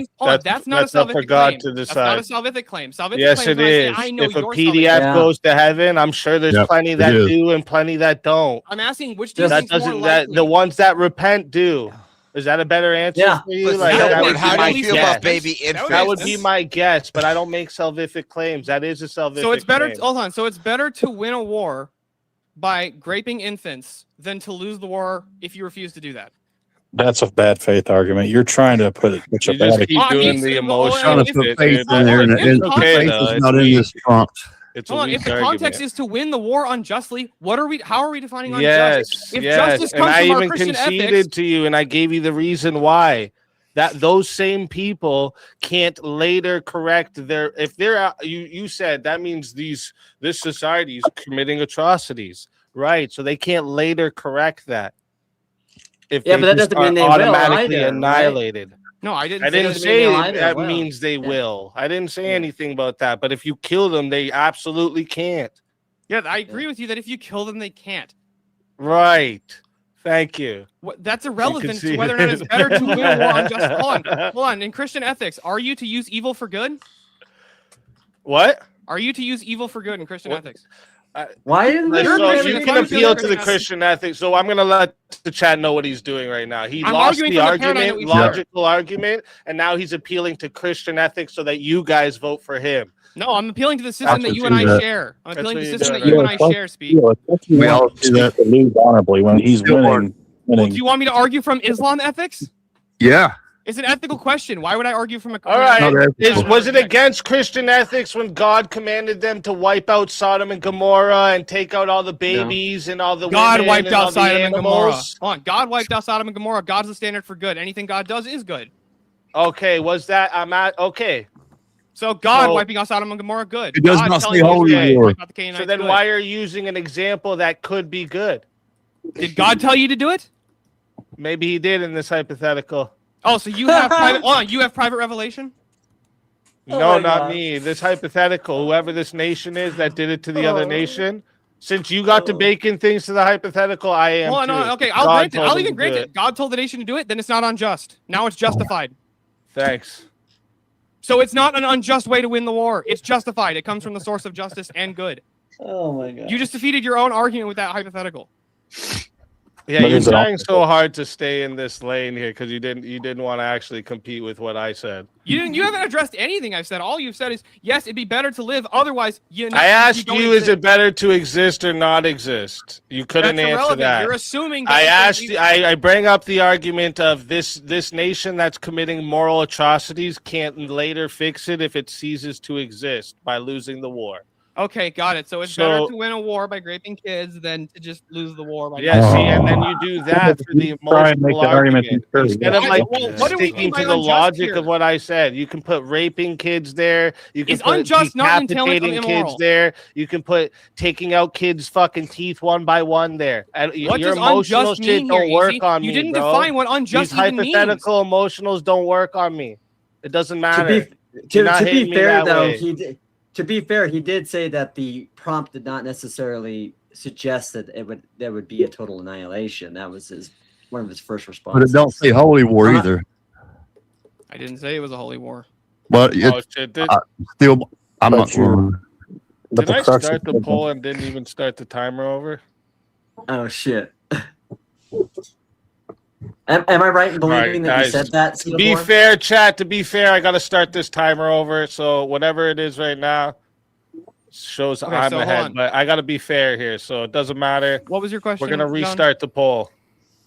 My question was, timer wasn't over. One of your first responses that the prompt so I don't know if Steelborn beat me before to win the war unjustly would be to face annihilation. And then he only had the one example to follow that, which was the Canada example. And then you refuted with the Rome, which in the vassal state situation. So I'm just even when Germany was taking over Europe, they didn't kill the majority of the population in each country.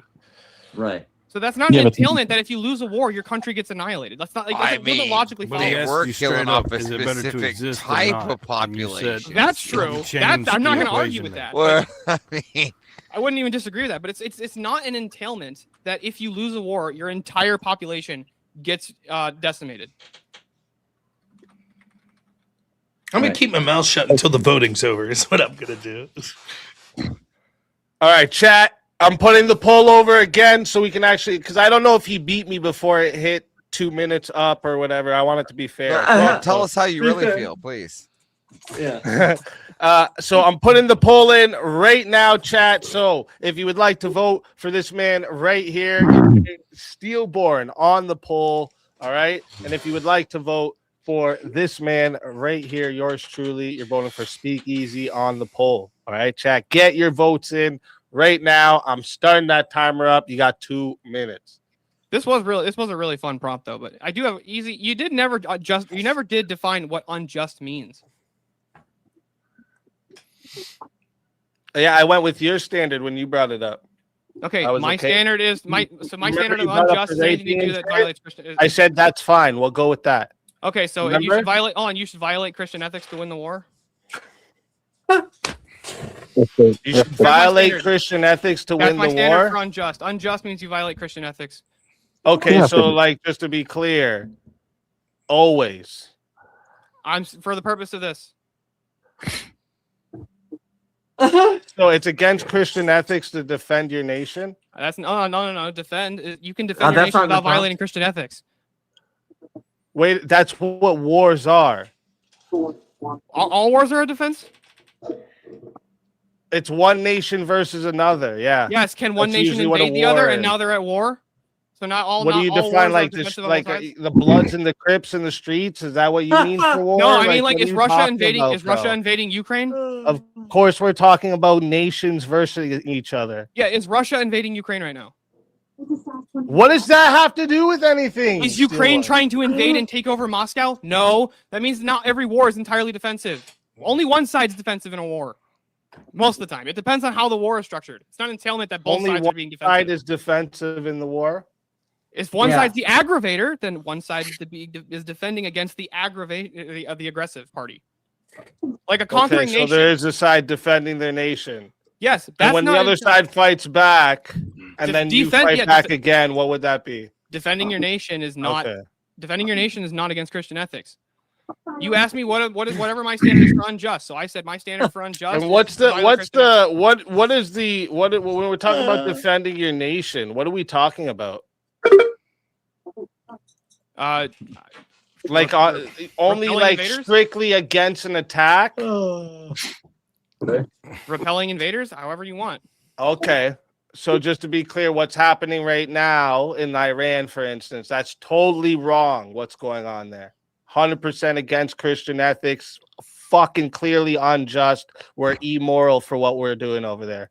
The United States government is immoral, yes, for doing that. And all the soldiers over there that are taking part in it and not saying no. Yeah, you can be a conscientious objector, but you no. Yes or no? But all the American military right now are unjust what they're doing over there. You are to respect the civil authority. And when we invaded Syria, having their own civil war, and we said, hey guys, our dick's in the room now. That was also unjust to you, right? The United States getting involved, I wouldn't say is inherently unjust. Why? Because why? That's not defending your nation. They're being aggravators. Hold on, I didn't say that. No. You didn't want to stick to a logical argument. You want to make it personal about things that are actually in real life happening. See what happened? Oh no, that's not a contradiction of my position. Are we immoral? Tell us right now. Just say it. The American military, for all the presence they have in all these other countries, aggravating them, we're immoral as fuck. Go ahead. I wouldn't. It's not inherently immoral. It's certain actions they take are doing. I didn't ask about inherently immoral. We're aggravating other countries by being in countries that don't want us there.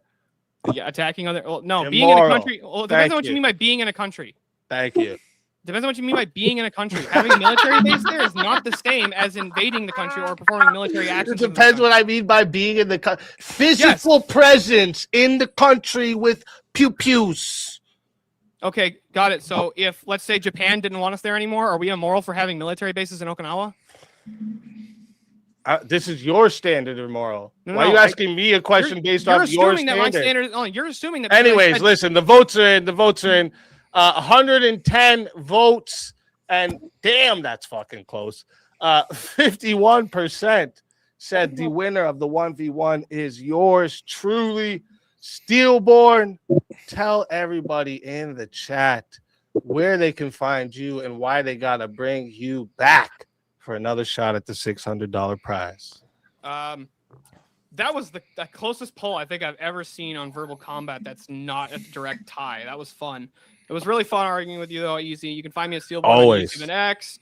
And I'm not. You guys should bring me back. Not concerned for the money. I just want to see a Steelborn VK champion character. Wouldn't that look sweet?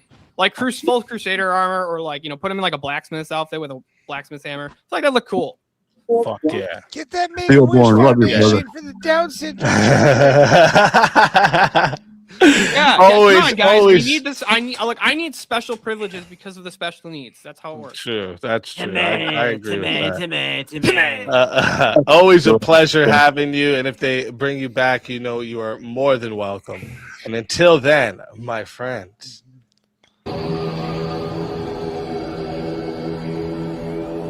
Your soul is mine.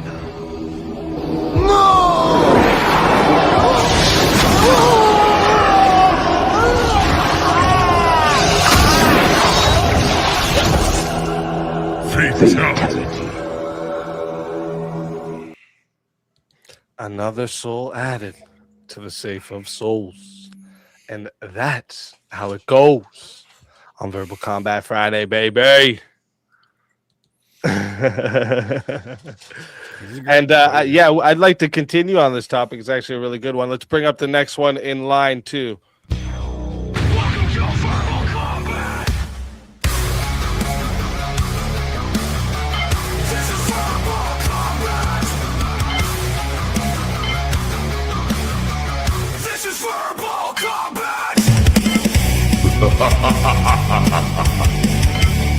Brutality. Get over here! You will never win. This is verbal combat! Teriak, welcome to the show. You may go to war, but you'll never get me Lucky Charms. Welcome. It's my favorite objective, ambiguously moral leprechaun friend. I love you, Teriak. How are you doing, friend? Ambiguously moral. I like that, John. I like that. Good to see you, John. How are you? Good, good. What are you talking about? He's just a spurg. The topic at hand, I think that there's the word unjust is the key term. We could look at it objectively or subjectively. So Teriak will like that. The question seems to be directed to the individual. Would you, right? Is it better for you to win the war? Obviously, to the other side, it wouldn't be better. So the question's directed to the person or the civilization that is using unjust means to win the war. But the problem is, if we look at that subjectively, if I say yes, then it's not unjust. Because unjust to me means not morally permissible. And if I say, yes, it is morally permissible because me winning is so important, then it no longer becomes unjust. In order for the prompt to make sense, I would have to say, I don't deserve to live. I don't deserve to win by taking these actions, and yet I still do it. And yet I've sort of answered the prompt then. Then no, it wouldn't be worth it. Because I have, by calling it unjust myself, admitted it's not worth it. If I say, sure, assaulting those children is worth it for my civilization to live, then I would think it's justifiable. Therefore, it's just. That's how I would look at it. So it goes back to the force doctrine then. Well, it's not really that. It's just, it's like the question It's sort of like justification. Right, like you're the moral actor in this point. Should you do this or should you not? Should you take an action that you say that you shouldn't take to win? Well, no, because you've already answered the question. I shouldn't do it. If you say, yes, that's an action I should take to win, then to you, it is justifiable and therefore no longer unjust. Now, you could say, but wait a minute, that's only through subjective morality. What if we do objective morality? What if we all agree that there's an objective standard? Like, let's say for the sake of argument, we're all Christian. Is it worth to do something against the tenets of Christianity in order to win a war? That you would say, yes, God would be against it. And I think that's where Steelborn was going. Was like, if we accept that we have the same objective moral framework, then no, you should not go against the word of God for self-preservation. Right. Is the and that's the whole thing. Like, that's why I was using some of the arguments I was making. Steelborn, I want to answer this real quick. Of course, I'd rather keep my soul and not gain the world. I think you guys know me of all people. I would give up money to keep my soul every time. I'd give up everything to keep my soul every time. I had to make the argument, Steelborn, okay? I was on the opposite side. There was bullets I didn't want to fucking bite, bro, but I had to do it, okay? No, the way most people read the prompt is this. Is it worth taking actions that most people would find reprehensible to win a war? That's a different question, right? Can you say that it's justified? Now, that's an interesting debate as well. So, for example, torture. Would you torture someone to win a war? We may all say, oh, that's too far. Torture is too much. But you say, hell yes, for me and my family to live, of course, I would engage in that. It's just I would find that just because it was worth it to protect my child. I'm justified in torturing you would be how I would defend that, you know? Yeah. I definitely. So again, my I'm on that side as- too. I definitely Side like advocate. Steelborn was right, and that's why I was like, yo, don't go to Christian because I Yeah, know he doesn't want he to- knows, and I'm atheist. not. I don't think we should grape a bunch of women and children to win a war, right? But I had to bite the bullet for sake of the Oh, debate. that's All right, fine. suck, Yeah. suck. Yeah. I was expecting him to go there, but he got me. All right, Yeah. but That's meant for no actual holding back in these verbal combats. But oh shit, we got Screst. Uh-oh. Said Teriak versus Rob.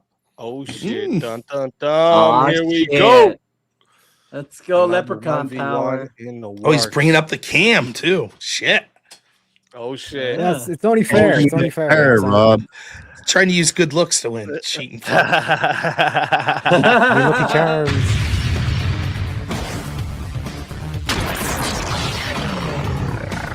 Time for 1v1. And to be honest with you, Steelborn, I would have did everything to avoid answering that question during the debate if you would have asked that question because, you know, I had to win, bro.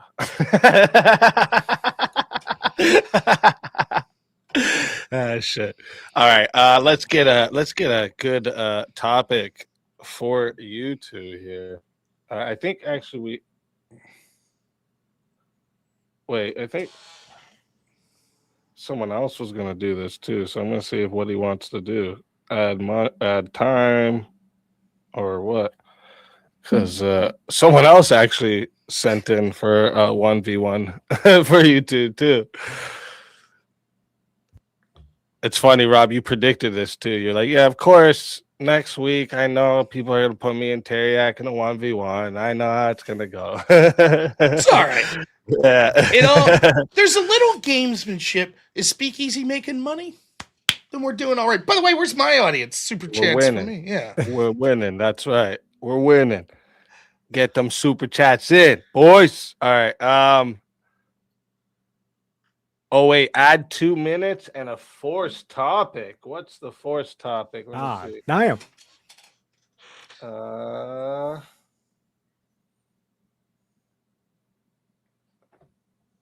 Oh my gosh. So Jungle is adding 2 minutes, and the forced topic is Rob too rude to Teriak during their debate? Okay. I guess was Rob too rude. You want to take no? So I'll take yes. Yep. Okay. I'll take yes. That's hilarious. Okay. That's hilarious. That sounds good. All right. I'm surprised you guys took it. Normally for 1v1s, you don't always have to take the forced topic. No, it's fine. I don't mind it. So I'm arguing I was too rude last week in the debate. Got it. Okay.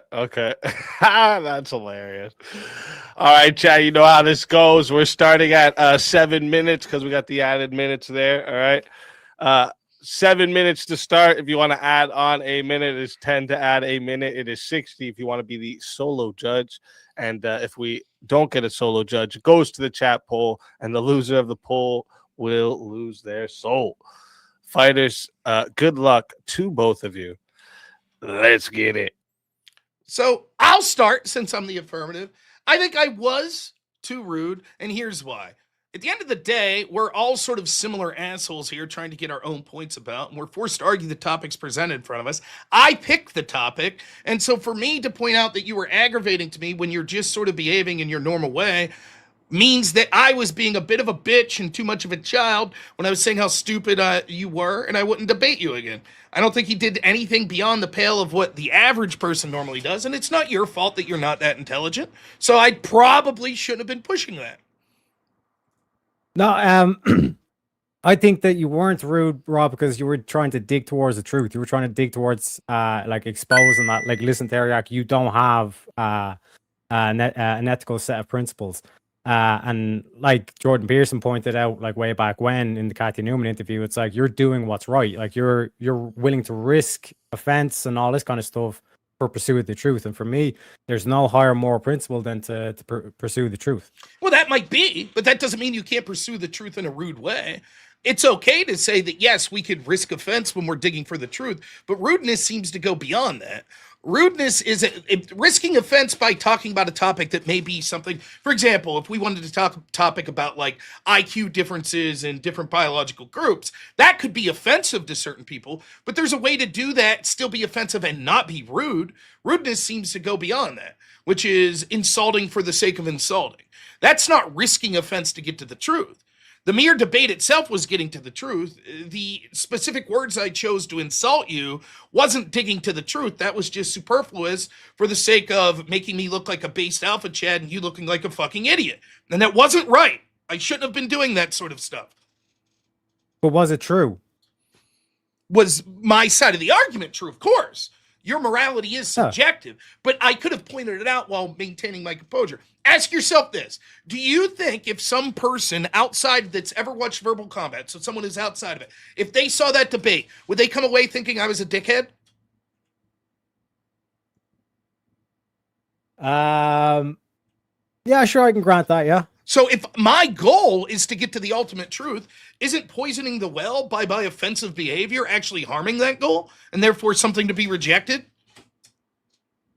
No, they basically no hold barred when it comes to the truth. Like one of my stances would be that like I would be willing to lie to expose the truth. Maybe so, right? But wouldn't the goal, if we accept that then, and we say the ultimate goal is to get the most amount of people to see the truth.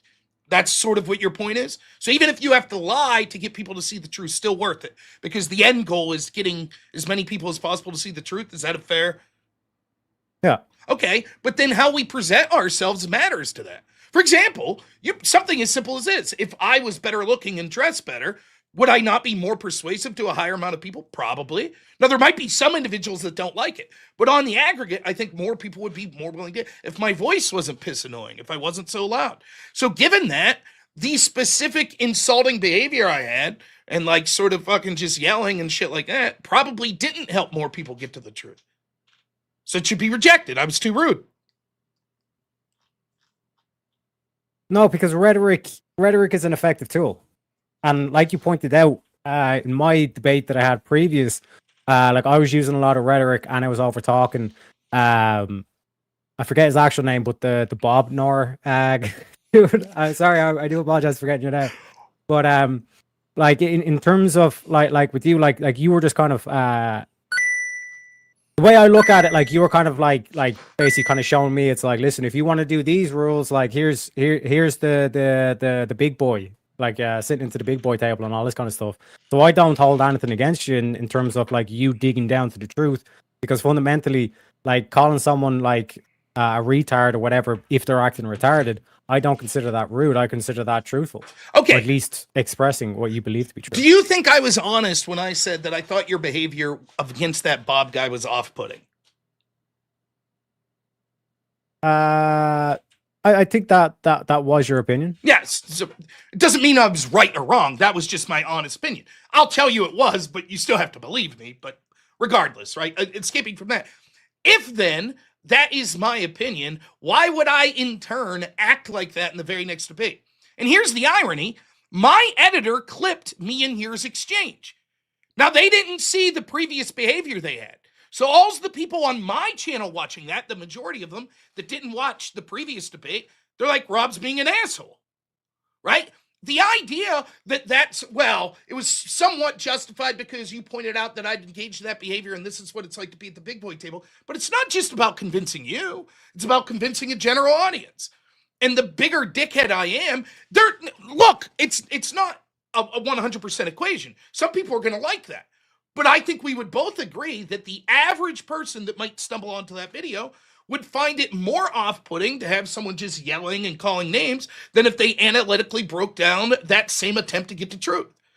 Given that, I was too rude conceding that getting the most people to the truth is beneficial because I intentionally chose or even unintentionally chose a strategy that shirked the ability to get to truth for some of those people because of my performance. No, I disagree. I like the Shamdal Allah, because I seen the clip. I loved it, but like to me, like that's you at your best, Rob. Like, and that's what I like I at least believe is that like that's what like people want. Like they're done with this whole like I'm just gonna be nice and all this kind of shit.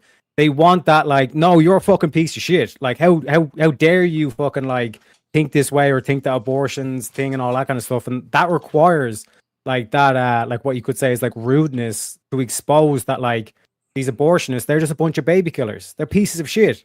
I agree. Now I agree, but we have to look at each individual case on a case-by-case basis.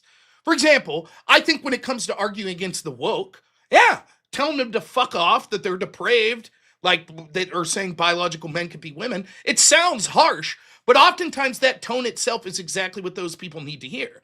The problem is, I think the audience you're talking about that like seeing that stuff already is tuning into this, and we're a minority audience, right? Like the people that watch your channel or my channel or Verbal Combat, yeah, they're going to be different on average than what a general audience would be.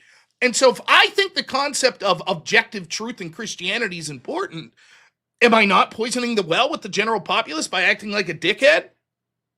I think so.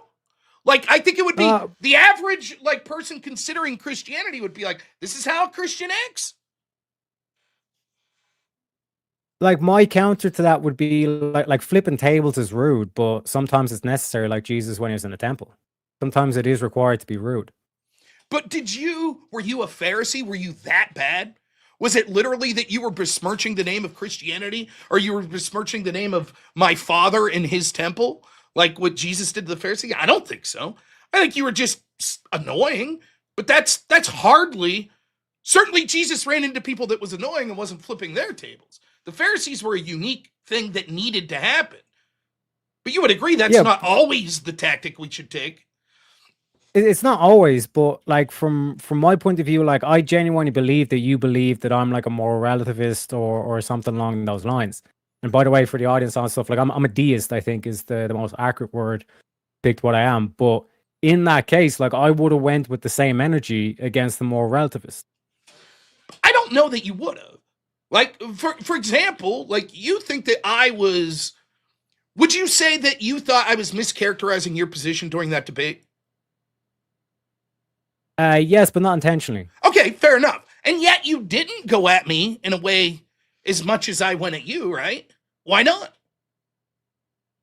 You didn't think it was the correct strategy, right? So you, by your own performative action, shows that you didn't really agree with that strategy. You had every reason, if you thought I was mischaracterizing your authentic, morally held positions, be like, no, this sucks. And you had even more of a reason, because at the end of the day, you probably knew I was going to win the debate. And you want to know why?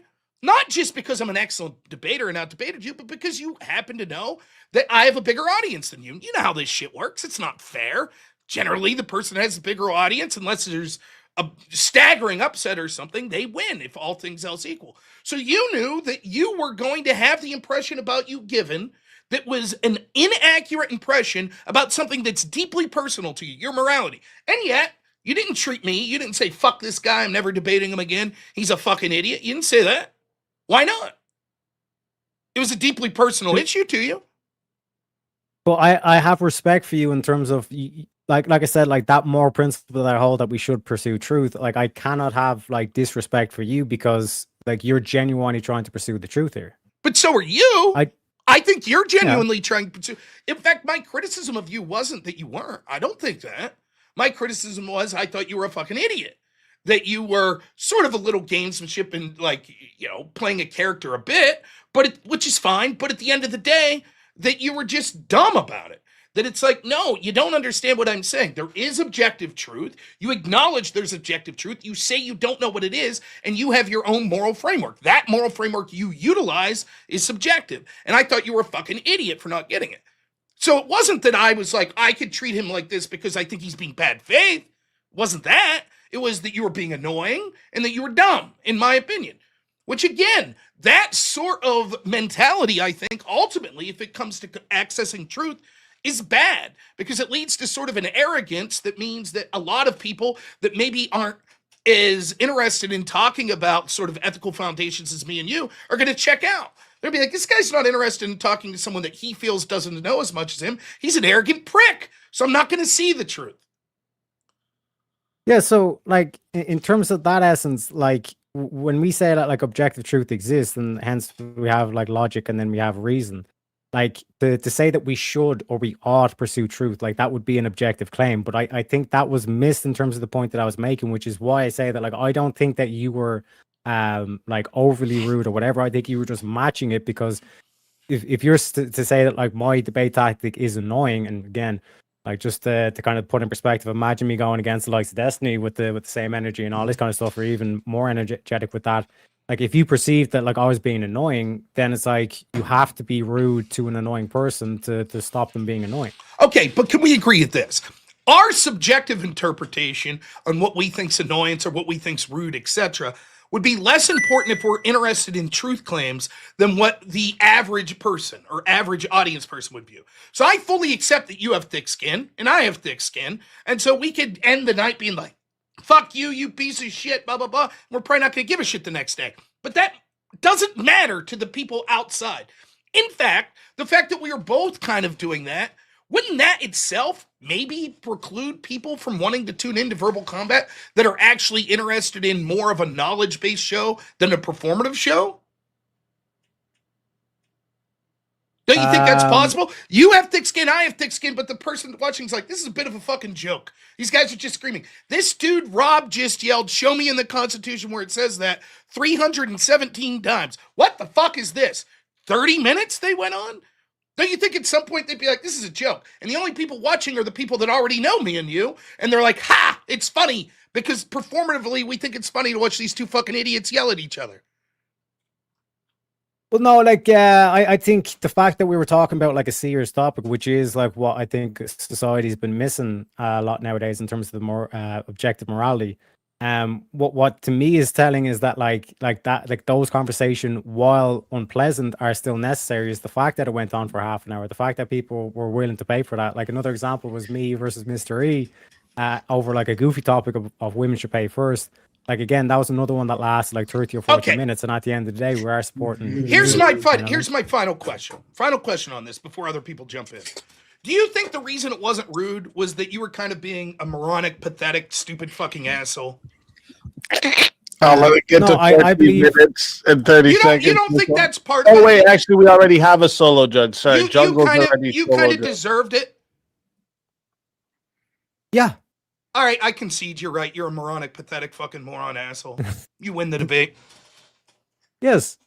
No, like it was all deserved. The reason You're right. why I'm saying that is I'm convinced. Yeah, the reason why I say that is like you have to be able to put yourself like to use empathy and put yourself in another person's position, because to be able to recognize when is it ignorance or when is it nefarious is that aspect of like they simply just don't know my full position. Hence why they're acting this way, which is the whole kind of act of forgiveness and all this kind of thing. You know what I mean? But in terms of like that aspect of if you truly I believe totally that agree. I'm the man. Everything I did was right. I was right to fucking call you out. No. Totally agree. You're right. No, not everything you've done is Oh, right. no, it Like was all good. I think wasn't that too rude at all. It was exactly on point. I concede. You're right. That's how fucking stupid and ridiculous you were. Yep. I should have went further. Now's the time, I'm not saying that everything you were saying was right. What I'm saying is that I think you didn't understand my position, but you acted in a way that you thought that was right. We got a solo judge here from Jungle. It says Teriak W equals being rude justified to identify truth. L Rob. Oh shit. I will have to say though, Rob, that was refreshing to hear how you did that though. That was really that good. was the funniest debate I've ever seen. Like I'll take my L like a man. Don't revive me, by the way. I'm an old man. I'm going to bed, but I'll take the L. Look, in all honesty, I don't regret in this state of, I mean, fuck Teriak, but he can handle it. That's why I say fuck Teriak. I'm not worried about it. But yeah, I think there is a valid criticism that sometimes that I get a little too fucking heated in some of these things. And so it is something that I'm going to try to rein in. But I accept Teriak's argument. I'm a base fucking Chad. He's a fucking idiot. So he's right. I wasn't too rude. You can find me at Normal America with robnoerr on YouTube or Normal America on Rumble. Speakeasy, happy birthday again. All of you guys here, thank you so much. You always make my Fridays streaming so much better. So thank you all. We'll see you all Rob. soon. Take it easy, Thank guys. you, Rob. You can't leave, Rob. Oh shit, Rob. Rob. Oh, come on. Oh, Now listen, yeah. now listen. Can I redo this next? Because here's the thing. I have a lot of super chats to read, and then I got an Easter tomorrow morning at 7 a.m. So Okay, if you have to go, you have to go. That's fair. But I promise Spartacus, the next time I come around, I will stick around toward the end. So please leave Spartacus use his money for some other Oh, cause. he will. Yeah, he'll get his credit. He will. But thank you guys. All right, take it easy, everyone. Thanks. Thank you for coming. Yep. See And you, Rob. until next time, my friend. You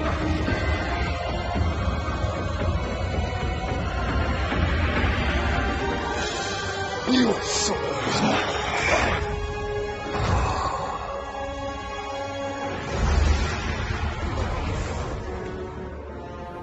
fatality. Another soul added to the safe of souls. And that's All right. I did Steelborn. I told them to revive you instead. That's fun. Did you guys like that? Did I do a good job of arguing that I'm an asshole? Never mind, I'm not an asshole. I was right. Was it good? I hope you all appreciated that. I'm glad that Teriak took that side of the debate. Because I would have looked like a complete asshole to be if he was like, yeah, you were too rude. Though he would have looked like a bitch. So it kind of had to go that way, right? If Teriak would have taken that, yeah, I think you were too rude to me, everyone would have been like, what a puss. And if I'd have been like, nuh-uh, they'd be like, what is it? What a dickhead. What an arrogant fucking, So, but I always knew that my strategy at the end was going to be like, yeah, you're right. You are a piece of shit. I did nothing wrong. I'll concede. Sounds good. Yeah, see? Jungle agrees. Thanks, Jungle. It was a lot of fun, man. I appreciate it. Let's read super chats, then we'll go on with the show a bit. But thank you all for sticking with me and achieving the goal of 357. You guys are awesome. Thank you. Thank you to everyone over on Rumble as well. I see you chatting. Sorry I didn't read a lot of the chats while I was on there. But, all right. Another new account, $5, says, got my notes if they bring up the Afghanistan evacuation again. I did, and I appreciate you sending that. And I thought it was good information, so thank you. John Smith, $2, says, honor my spot. Will do, my friend. Let me get my headset back on, just in case. And then next, oh man, I see someone I need to talk to. Drunk Batman, 13 months, says, I got the DM. Now I got to file bankruptcy. Do not respond to X DMs from me. I've been hacked. Then he gives $20 and said, they stole my 9 volcanoes, my 2 tempests, my 9 bobcats, 2 smoke grenades, and a wolf pack. Terrible. Drunk Batman made me this.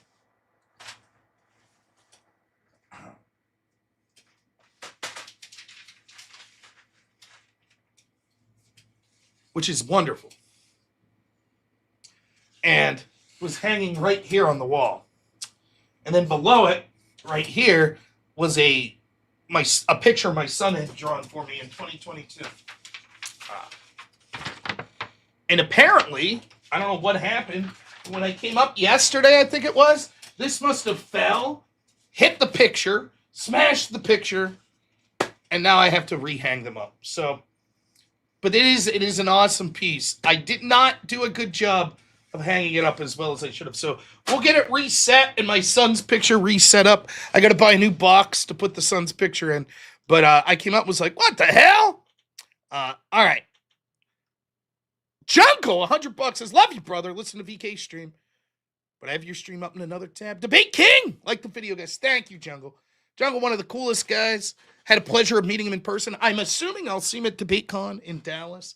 Great dude. So always appreciate your support. Thank you. Jenna Ferguson, member for 3 months, says, we love you, Andrew, Jay, and Jim Bob, and me. Thank you.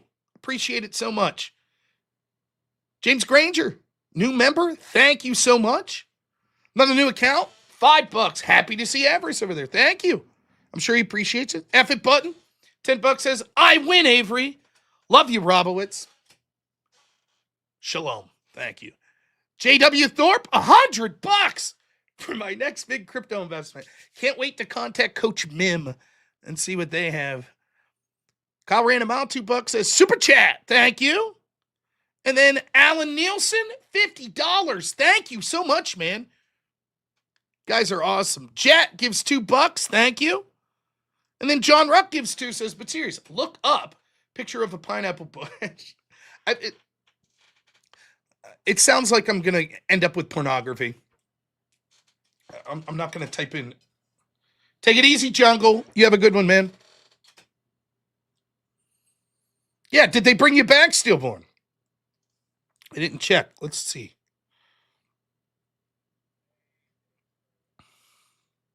Hopefully Spartacus used his gift to bring back. Now, listen.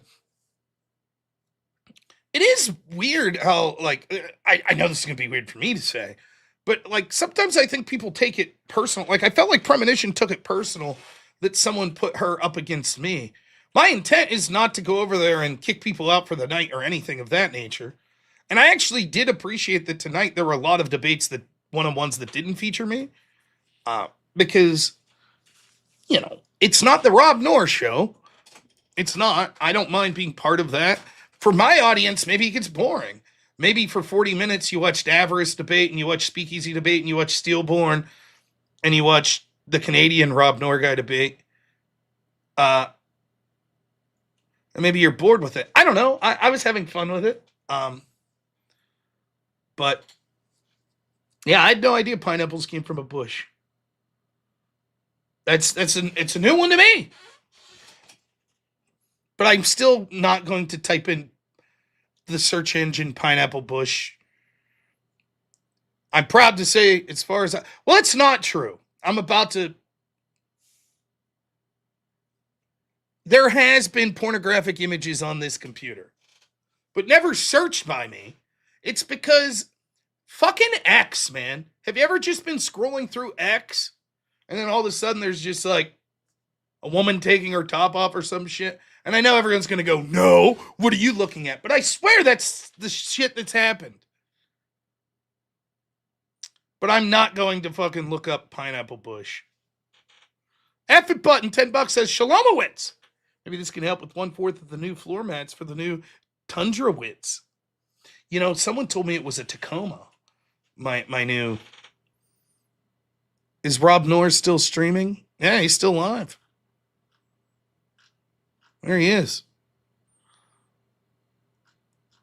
So the answer was always going to be no. I was not going to defend. Thanks for the $10, F it button. I was not going to defend my verbal combat crown tonight. Yeah, the thing now is, again, everybody's going to give me shit about this on X. But even with the new account, I'm seeing this. So it's not just. Have you seen these posts where it'll just be like a picture of a woman, like let's say she's a teacher, right? And someone will type, Grok, put her in a bikini. How fucking desperate. Put her in a bikini and make her touch her toes and shit like that. And you're just like, what is happening? I don't know. And the thing that gets me about, look, I can accept that I know. It's one thing to look at it and be like, oh. But who the fuck is typing that? There are people that are typing and liking that with like their real names on social media accounts. Yeah, won't that be nice at the next family outing? Oh, there's Uncle Jim. Yeah, remember? He liked that post of Sydney Sweeney. Someone was asking Grok to make her bend over and put a cheerleader outfit. Hi, Uncle Jim. Like, what the fuck are you doing? I just don't get it. You know? Yes, the Nigerian prince bullshitted you, I'm afraid to say. Incidentally, I will announce this. I've decided what I'm going to do is we'll have a little grift stream once a month. Every 3 months, we'll do a big one. So next, of course, is the Blasterbot Dino Battle. First annual Blasterbot Dino Battle Extravaganza. We'll come up with a different name than extravaganza. But I do think that I will do a more geared towards just raising money, having a higher goal. That's going to be not tomorrow, not next Saturday, but the Saturday after that. So we'll do a fun dicking around all night stream and try to raise money. And the reason for that is I'm greedy and I like money.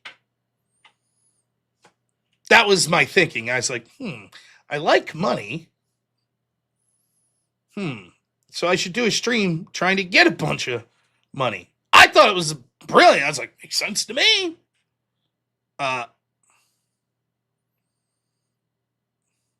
No! Grok, don't put me in a bikini. Randy! What are you doing? Get out of here. Coach Mim would be against that behavior. I'll guarantee it.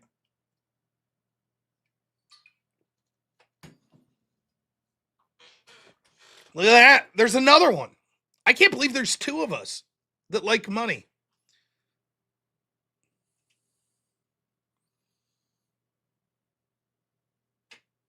You know? Who would have thought? All right. Even though Wade Boggs isn't here, I do owe some whip songs, don't I? Fucking hell. So I don't blame the people that want to leave. We got Jungle gave 100, and JW Thorpe gave 100. That's 2 whip songs. Of course, if we get to $400, that'd be another. And any singular $100 donation. Yeah, the hacked X part of the grift. Yeah. It's fun. I liked the debate we got in there at the end. I enjoyed that. The Teriak debate. I thought it was a lot of fun. Maybe Teriak will go on to win. He took down last week's champion. I insulted him. He wins. And now he goes on to win the whole damn thing, maybe. Who knows? I always enjoy spending my Friday nights with you guys, though. Spend my Friday days with my lovely wife and my son. Friday evenings with you guys. I got a pretty good gig going. The only part that sucks is this fucking whip wheel. That sucks. But nonetheless, here we are.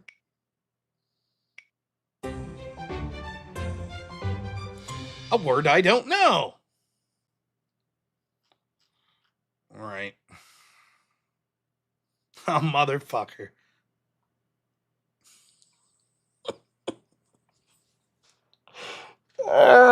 Wade Boggs, thank you so much. Gives 100, says you guys really wasn't gonna show up. Motherfucker. All right, I guess I owe fucking 4. Thanks, Wade.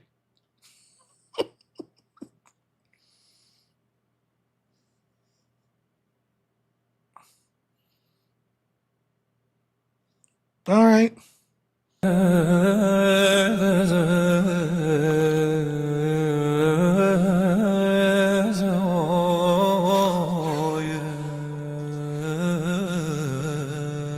Where there's a way, there's a way. Where there's a way, there's a way. We don't wanna go to war today, but the Lord of the Lash says nay, nay, nay. We're gonna march all day, all day, all day. Where there's a whip, there's a way. Where there's a whip, there's a way. There's a way.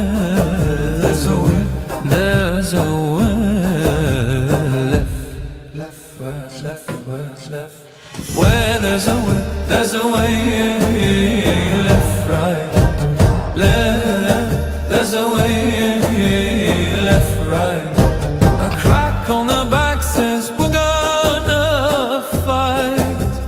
We're gonna march all day and night and more. For we are the slaves of the Dark Lord's war.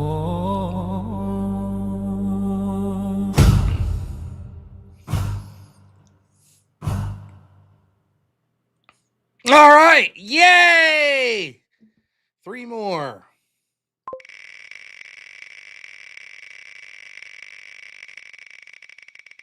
Yeah, that song, not one of my favorites.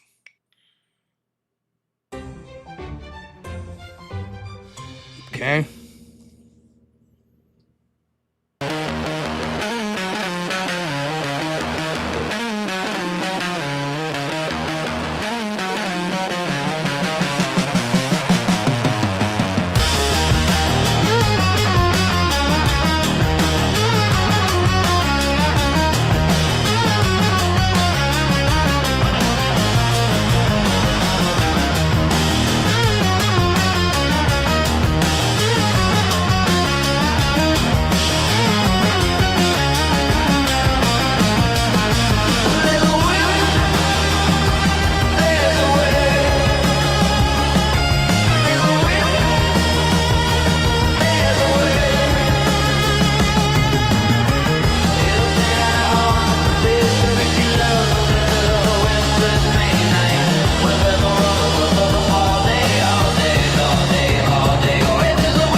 Yeah! Woo!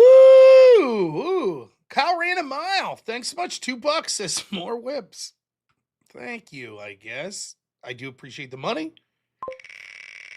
Hey! All right. Here we got.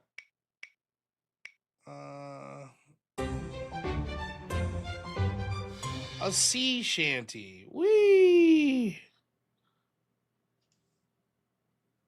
There's a whip, there's a way, there's a way. Where there's a whip, there's a way, there's a way. We don't want to go to war today, but the Lord of the Lash says nay, nay, nay. We're gonna march all day, all day, all day, all day. Where there's a whip, there's a whip, there's a way. Where there's a whip, there's a way, there's a way. Where there's a whip, there's a way. There's a way, there's a way. Our crack on the back says we're gonna fight. Where there's a way, we're gonna march march all day and night and more. There's a way, for we are the slaves of the Dark Lord's war.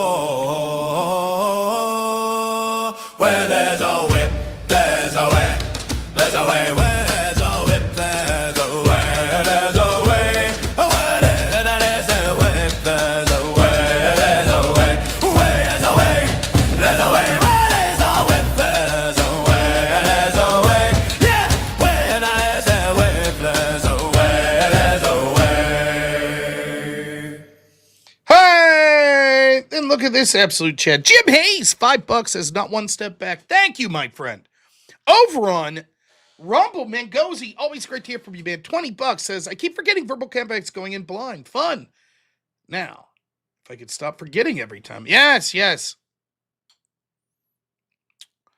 It is definitely going in blind. All right, here we go. Last one, unless, what do we... You need to send in another $24 to get to the next threshold. What is this nonsense? Okay. Oh, it's this fucking one. There's a way. Where there's a way. There's a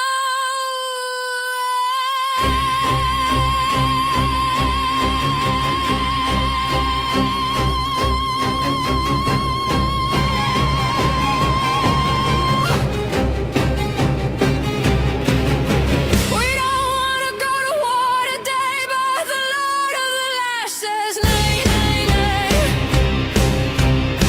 We're gonna march all day, all day, all day. Where there's a whip, there's a way.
A crack on the back says we're gonna fight. We're gonna march all day and night and more. For we are the slaves of the Dark Lord's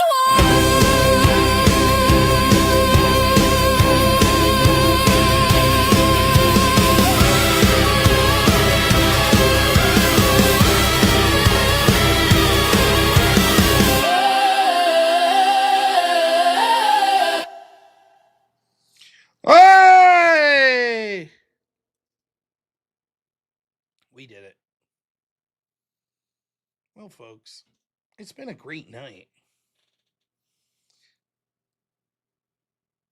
I think I'm going to do the impossible tomorrow night if I stream. I think I'm going to defend Eric Swallwell. I think the most serious allegation against him sounds like bullshit. Sounds like he hooked up with a staffer that was all about it and then dumped her, and now she's crying foul. I don't know. That's what it looks like to me. Oh, I got drunk and then I didn't remember consenting. Just saying. Now, it couldn't happen to a nicer guy. He fucking believed all the women against Trump, all the women against Kavanaugh. But it's not about him. It's about me staying true to my beliefs, and I'm going to try to give everyone a fair shake that's accused. You know, but he gets no sympathy from me.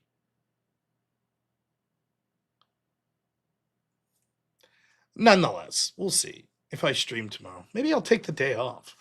Imagine that if I took a day off. What's your prediction? Who's going to win verbal combat now that I'm not there? Oh, I know he would demand I go to prison. Fuck him. I don't care if he gets railroaded.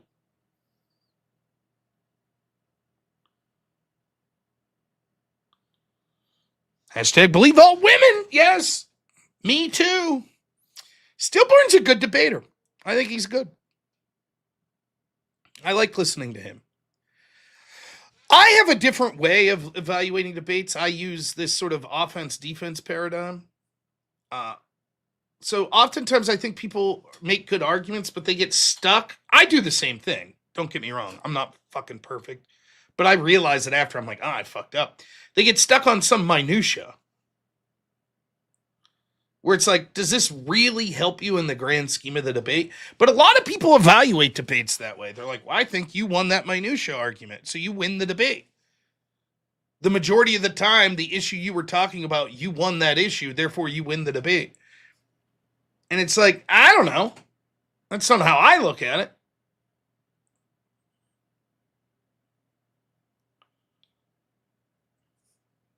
So, I don't know, though. Anyways, I think that's going to be it for the show. Obviously, we'll raid over to Speakeasy there at Verbal Combat. If anybody wants to get last-minute monies in for whip songs, now's your chance.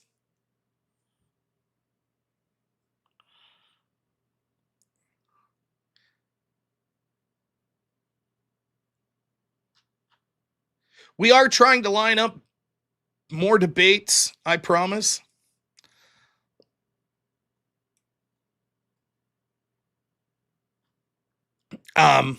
Quite candidly, I have to tell you, waiting on this new computer is part of it.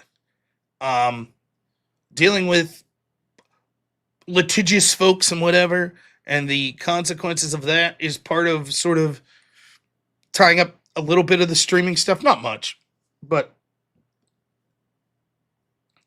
so I have indigestion so bad. Excuse me. So I am going to have more opponents lined up and other shit like that. I assure you.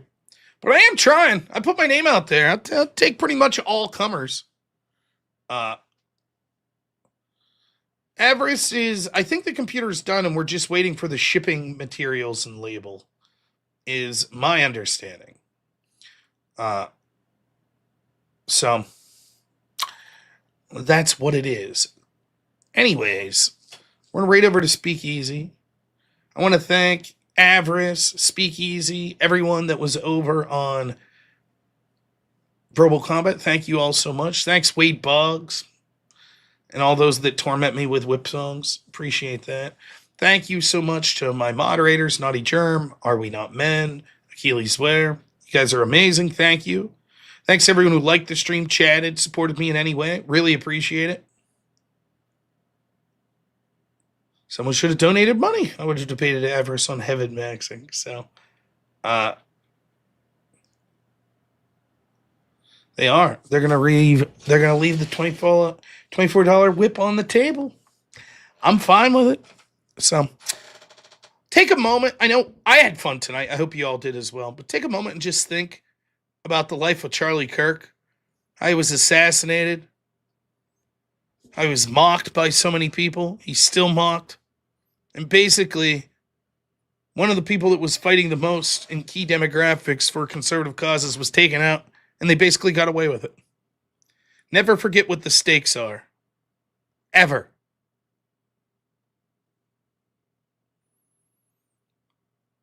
Thank you so much, everyone. Say a prayer for Charlie and his family. I will see you guys. If I stream tomorrow, it'll be between 9 and 10. What's up, Premonition? It was fun to debate you. We'll see you between 9 and 10 tomorrow. If I do stream, I don't know that I will be, but that's where I'll be if you see me. Until then, have a good one. Raiding over verbal combat, so enjoy. Only in America is it possible to say, you know what, I don't like the way the country is going, and to do something about it. Take that risk. Take that leap of faith. Stay involved. Trust God and act obediently. Romans 12:2 verse. That God will use all things for good for those who love him. It's bigger than you. I want you to remember that. It is bigger than you. It's bigger than me. You are here to make somebody else's life better, the pursuit of liberty and freedom. You know what gives me strength? The hundreds of thousands of you that say, Charlie, keep going.